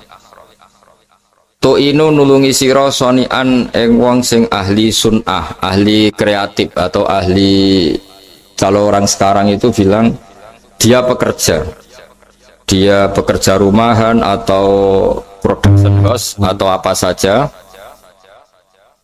Autas nauli akhrat, atau kamu membantu orang yang tidak punya pekerjaan. Terus sahabat masih tanya, aro'aita indo'iftu an ba'dil amal. Kalau semua kebaikan aktif saya tidak mampu melakukan ya Rasulullah, kebaikan menolong orang lain, kebaikan yang bersifat aktif. Jawabnya Nabi, dan ini pegangan saya, pegangan kita semua, panduan dari Rasulullah SAW. Nabi ngendikan, takufu syarroka anin nas, fa innaha sodakotun minka ala nafsik. Ya, saya ulang lagi, takufu syarroka anin nas, fa innaha sodakotun minka ala nafsik. Kamu dalam berislam cukup menjaga supaya kejelekan kamu tidak punya imbas pada orang lain. Ya, ini penting dalam Islam. Jadi kalau tidak bisa berbuat baik, potensi keburukan kita jangan sampai menimpa orang lain. keburukan itu bisa kejahatan kriminal, bisa kejahatan pidana atau merugikan orang lain, atau kejahatan yang tidak sampai kriminal tapi mengganggu orang lain. Misalnya contoh gampang ini, saya sumpek-sumpeknya sendiri ingin jalan-jalan, main di teman yang di jam kerja. Ini kan sumpek-sumpeknya saya sendiri ingin hiburan, terus wisata atau dolan ke teman yang sebetulnya saat itu dia mungkin ngaji atau kerja atau harus memenuhi kewajiban cari nafkah. Gara-gara nemuin saya, akhirnya dia dikomplain sama majikannya, atau gara-gara nemuin saya, dia akhirnya tidak ngaji sama santrinya, atau gara-gara nemuin saya, dia terganggu aktivitasnya.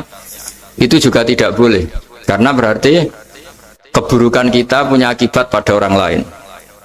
Jadi kaidah dalam Islam itu kalau tidak berbuat baik, potensi keburukan kita ini jangan sampai menimpa orang lain. Sehingga di sini Islam menyarankan uzlah. Uzlah itu nyepi.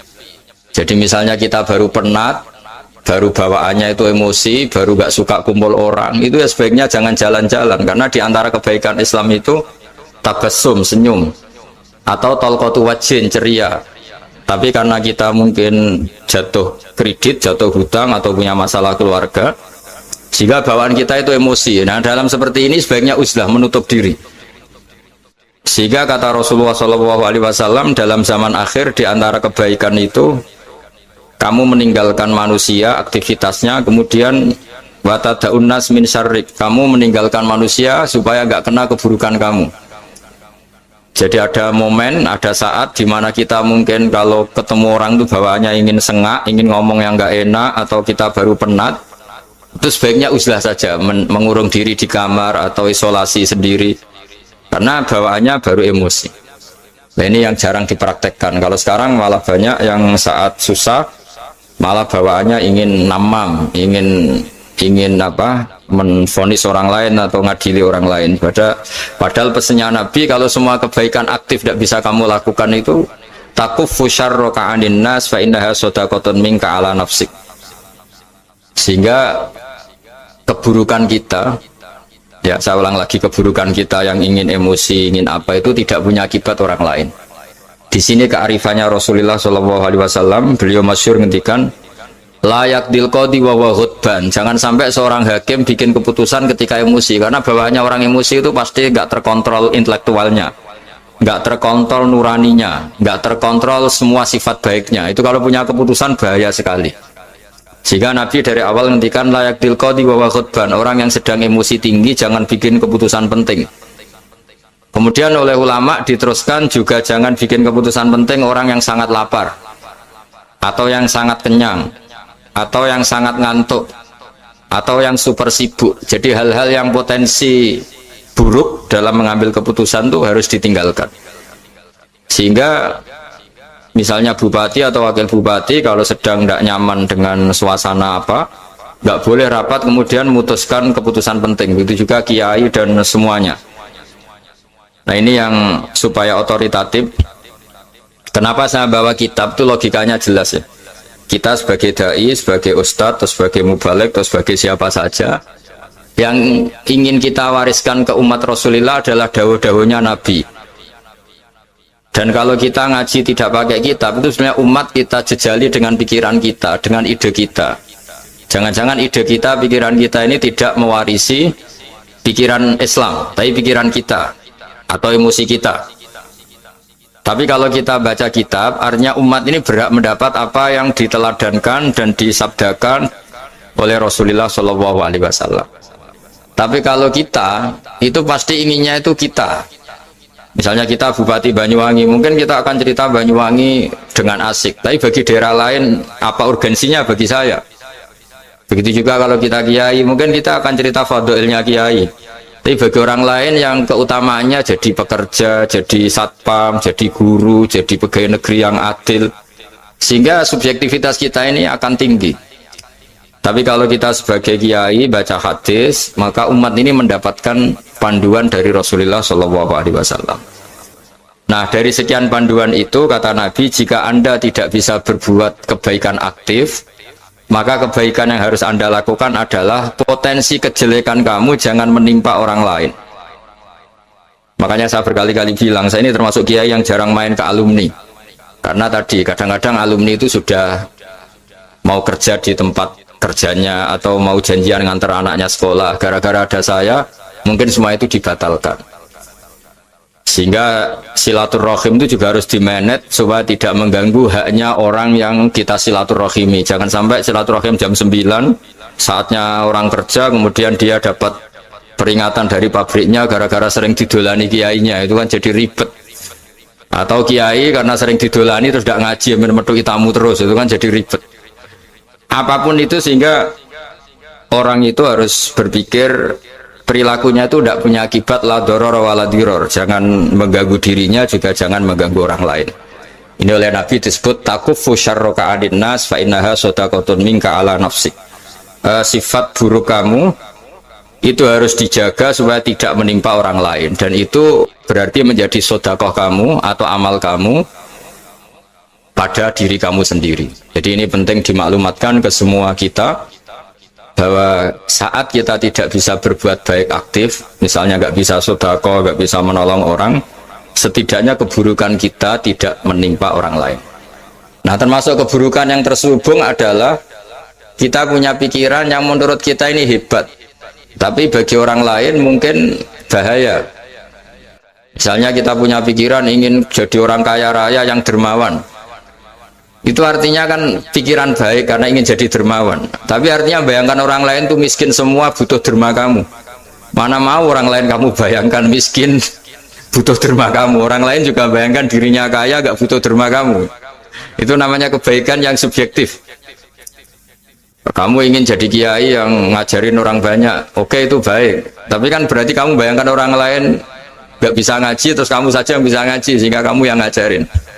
Ya sudahlah, kebaikan itu udah usah muluk-muluk seperti itu. Jadi apa yang ditakdirkan kita jadi bupati ya jadi yang baik, menolong pekerja-pekerja yang baik. Saya kemarin diceritain banyak oleh Mas Anas aktivitas Pemda Banyuwangi yang menolong banyak orang, juga masyarakat juga saling menolong dan seterusnya dan terusnya. Jadi ini jelas maksud saya supaya bupati dan semuanya pemimpin melakukan kebaikan itu berdasar panduan dari Rasulullah SAW, di mana di antara aturan yang dianjurkan beliau adalah aktivitas kita sebagai manusia adalah tu'inu soni'an au tasna'uli akhrak. Ya, saya ulang lagi, saya ulang teks hadisnya secara lengkap supaya dapat berkahnya Rasulullah SAW. Ada beberapa pertanyaan dari sahabat, ya Rasulullah, jika saya tidak bisa berbuat baik yang berbiaya atau tidak bisa berbuat baik yang aktif, apa yang saya harus lakukan? Nabi ngendikan tu'inu shani'an aw tasna'uli asra. Kamu membantu orang yang bekerja atau kreatif, orang-orang yang kreatif atau pekerja apa saja kamu bantu, dan bantu orang yang tidak punya pekerjaan. Terus ditanya lagi, qultu ya Rasulullah ara'aita in dha'iftu an ba'dil amal. Bagaimana kalau itu pun saya tidak bisa ya Rasulullah? Terus Nabi ngendikan tafuqifu syarraka 'anil nas fa innaha shadaqatun minka 'ala nafsik.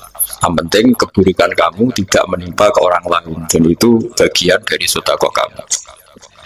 Nah, perlu saya ingatkan ke semua kita lah.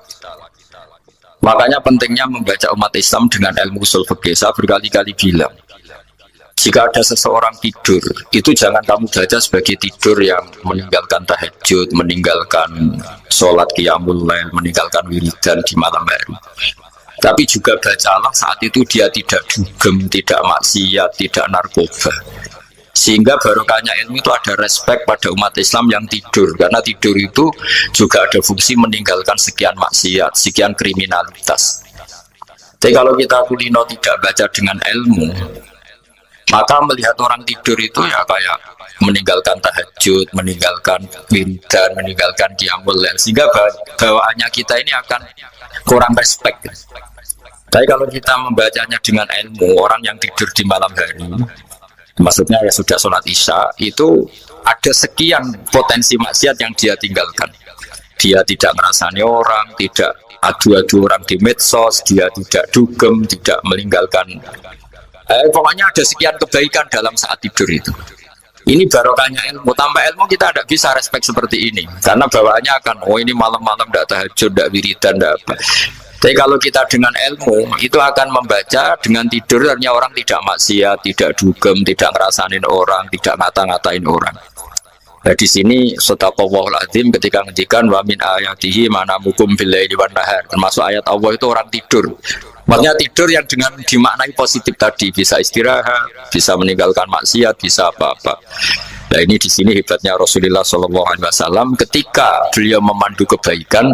Di antara kebaikan itu apa? Takufu syarroka anin nas fa innaha shadaqatun minka ala nafsik. Kamu, potensi buruk kamu atau keburukan kamu jangan sampai menimpa pada manusia, pada orang lain, dan itu bagian dari sedekah kamu. Ya, saya mohon maaf sama Bu Bupati, sama semua Pemda, sama Wakil Bupati karena saya tidak bisa lama-lama. Saya punya wadifah. Tadi ini pun sudah ngurting ngaji saya karena saya harus ikut ngaji di sini. Dan mari sama-sama berdoa. Al-Fatihah. Jadi status kehambaan ini kita mantapkan dulu. Jangan ada status lain kita di depan Allah kecuali status kehambaan. Saya punya analogi dan itu saya ulang-ulang karena di antara ciri Quran itu mengulang-ulang sesuatu yang harus jadi pegangan. Saya ulang lagi, di antara ciri Quran itu mengulang-ulang sesuatu yang jadi pegangan. Jika kita belajar ilmu fisika atau ilmu apa saja, maka kita akan bicara materi sesuai statusnya. Jadi kita harus latihan untuk iman kepada Allah. Saya tanpa mengurangi rasa hormat, saya memberi contoh begini ya. Ini jam, materinya dari besi. Ini kertas, materinya ya kertas. Tentu secara fisik, orang akan bilang jam ini lebih kuat timbang kertas. Dan itu pasti dibenarkan dari segi materi. Tapi kalau Anda beragama dan Anda tahu bahwa pengendali alam raya ini Allah Ta'ala, maka kamu akan bilang, terserah Gus Baha gitu. Bisa saja jam ini saya punya niat saya hancurkan, kertas yang lemah ini saya simpan. Sehingga jam tangan ini 5 menit lagi saya hancurkan sehingga benar-benar rusak. Sementara kertas ini saya simpan sampai bertahun-tahun awet. Nah, kira-kira seperti itulah ilmu manusia. Sesuatu yang kita sangka kuat, ternyata Allah punya rencana menghancurkan itu. Dan yang kita sangka lemah, ternyata Allah punya rencana untuk mengabadikan itu.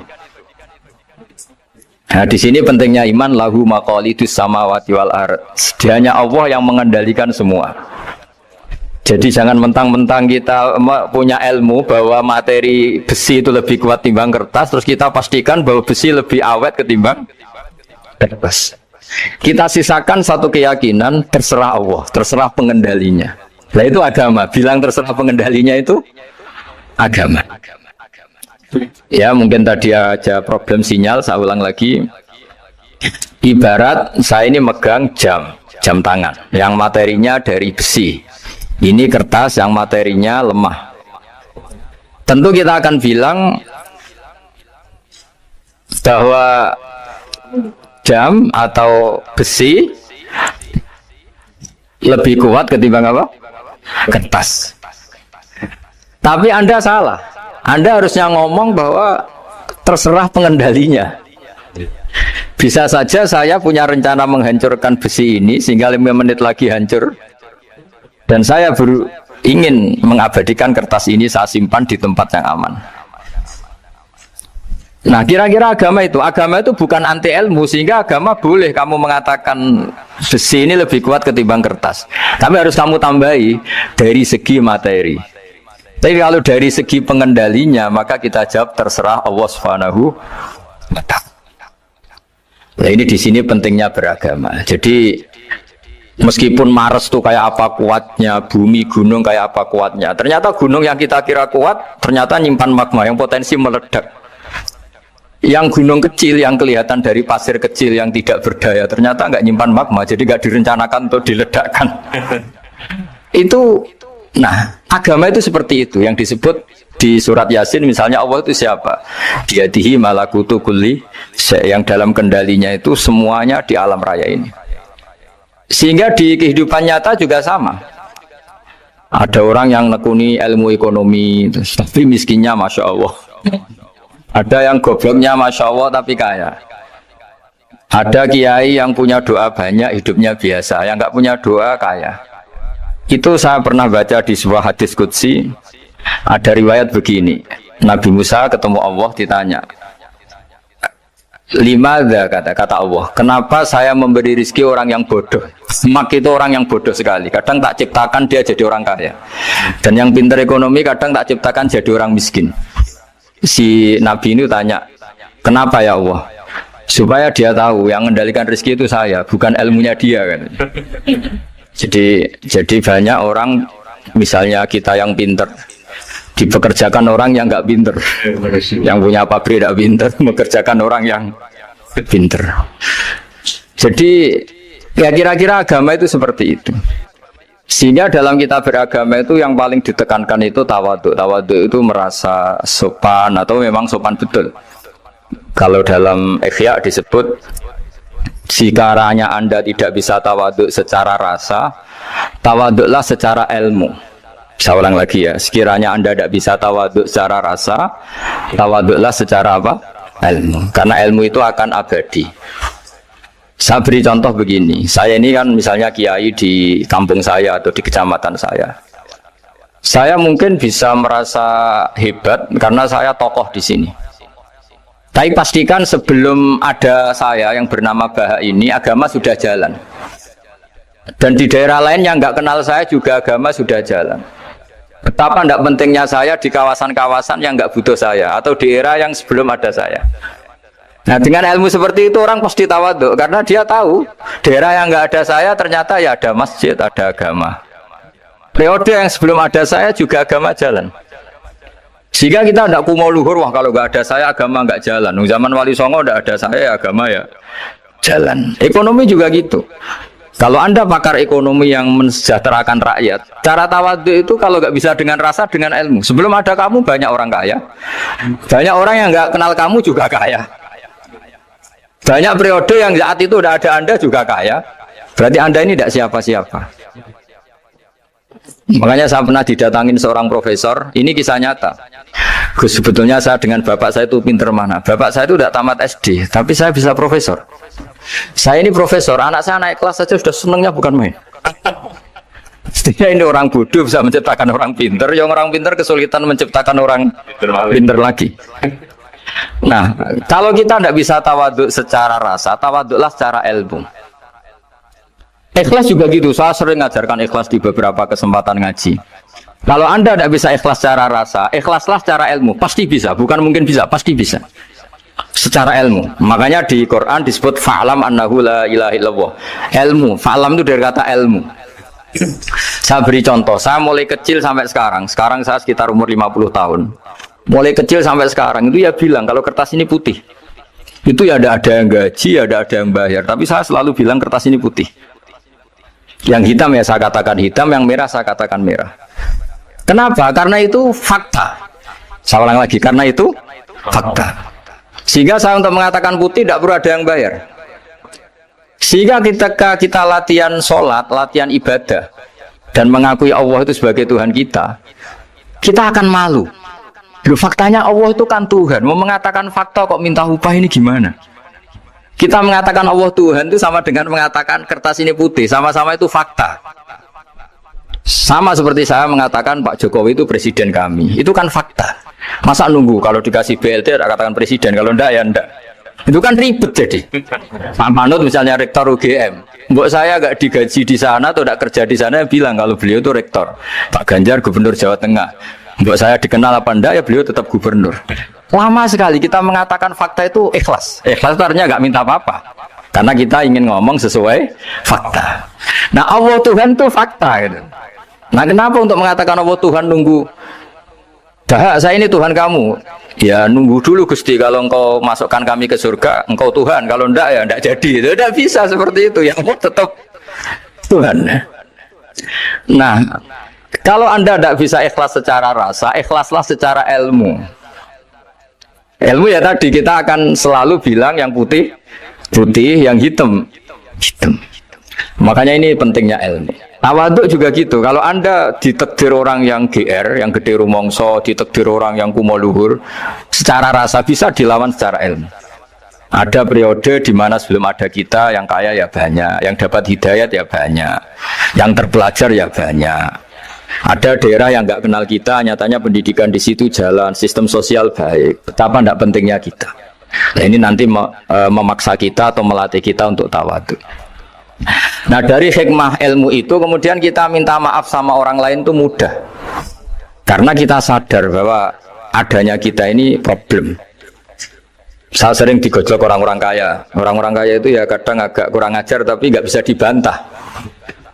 Begini, pernah tanya saya gini, Gus, saya ini punya mobil mahal, harganya 2 miliar. Kayaknya yang berhak pakai jalan raya saya kan. Bisa, bayarnya pajak saya mahal. Sehingga kayaknya paling pantas saya. Yang naik ontel itu kan nggak bayar pajak. Harusnya nggak boleh pakai jalan gitu sih. Terus saya bilang, mbah-mbahnya yang naik ontel itu pejuang, bapak kamu enggak, kata saya. Kamu enggak warisnya, kata saya.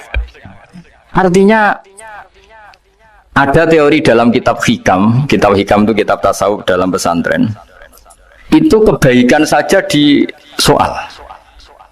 Misalnya begini, kita ini bangga sebagai urip yang tertib, hidup yang tertib di kantor, di tempat-tempat pekerjaan. Tapi kalau itu semua terjadi, kalau ada kecelakaan di jalan itu nggak ada yang nolong langsung. SAR paling efektif, tim penolong paling efektif itu ya orang-orang nganggur itu. Orang-orang yang di jalan-jalan di perapatan itu kalau ada kecelakaan langsung nolong.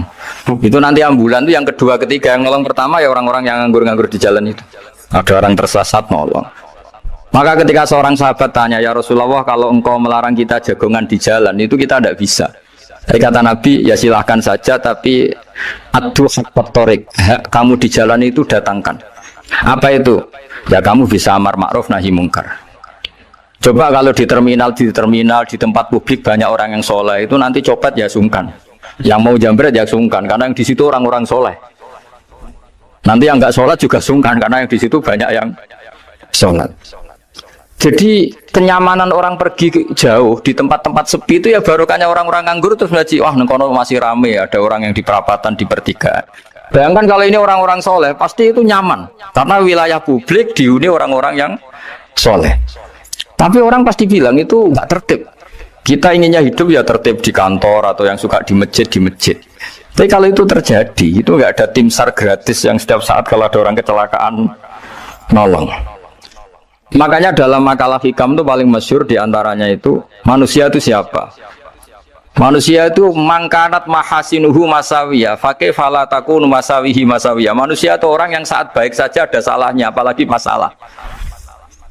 Jadi kalau kamu punya toko, lagi laris, dan saat laris itu Anda ngerumat keluarga Anda melakukan kebaikan pada keluarga Anda. Pasti ada toko lain yang termahjubkan, yang tersingkirkan. Makanya saya pernah diskusi sama kiai besar, guyonan sama saya. Kita kalau kiai besar sebaiknya kalau diundang di musala kecil datang apa enggak? Kata kiai yang satu, jangan datang Gus, itu jatahnya kiai kecil. Terus kata yang satu, datang Gus sebagai bukti tawaduk bahwa kita kiai besar pun mau diundang yang kecil. Akhirnya kita ini ya kadang datang kadang enggak, karena kadang kita enggak datang supaya jatah rezeki kiai kecil enggak terambil. Kadang ya mau datang supaya dikira tawaduk. Makanya kalau seorang profesor sering turba di bawah itu ya kasihan yang S1, SPDI itu kan nanti nggak jadi bintang kalau profesornya sering turun. Kalah terus itu. Jadi kadang-kadang itu orang itu harus berpikir secara ilmu, jangan rasa terus. Jadi itu ilmu. Jadi semua yang kebaikan yang kita lakukan itu secara ilmiah bisa diperdebatkan. Ada orang senang ngomong serius supaya bangsa ini maju. Tapi bapak saya itu pesan saya, kamu kalau ngiyai itu jangan sering ngomong serius kan. Masyarakat sudah capek, mikir utang, mikir keluarga. Begitu sowan kiai dijak ngomong serius lagi, nanti capek kan. Sehingga kiai dulu itu kalau ketemu orang ya guyon terus. Karena tahu masyarakat sudah capek, sudah banyak yang takut tanggal kredit gitu. Sudah takut tanggal kredit, takut problem sowan kiai diancam neraka lagi, itu kan ketakutan berkali-kali. Jadi makanya ini kan kebaikan itu dievaluasi karena kita tidak nabi, tidak wali. Jadi kalau kata hikam itu apa yang Anda kira baik itu ada masalah, apalagi sedang masalah. Saya sering cerita ada orang suami istri harmonis sekali. Itu tanyakan ibunya, pasti mulai gak peduli dengan ibunya karena terlalu harmonis dengan istri. Tapi itu pasti bukan mungkin lagi. Jadi jangan tanya istrinya, tanya ibunya. Oh jok nikah lupa saya, ngalor ngidul sama istrinya. Tanyakan temannya, wah itu nikah lupa temennya. Tapi yang baik sama teman, tanyakan istrinya, jatah belanja untuk ngopi. Begitu terus itu. Jadi siklus sosial itu. Nah, di sini pentingnya saling minta maaf karena dalam kebaikan kita pasti ada kesalahan. Ketika karir kita baik di pemerintahan maupun di kampus, pasti dengan sendirinya ada yang agak tersingkirkan.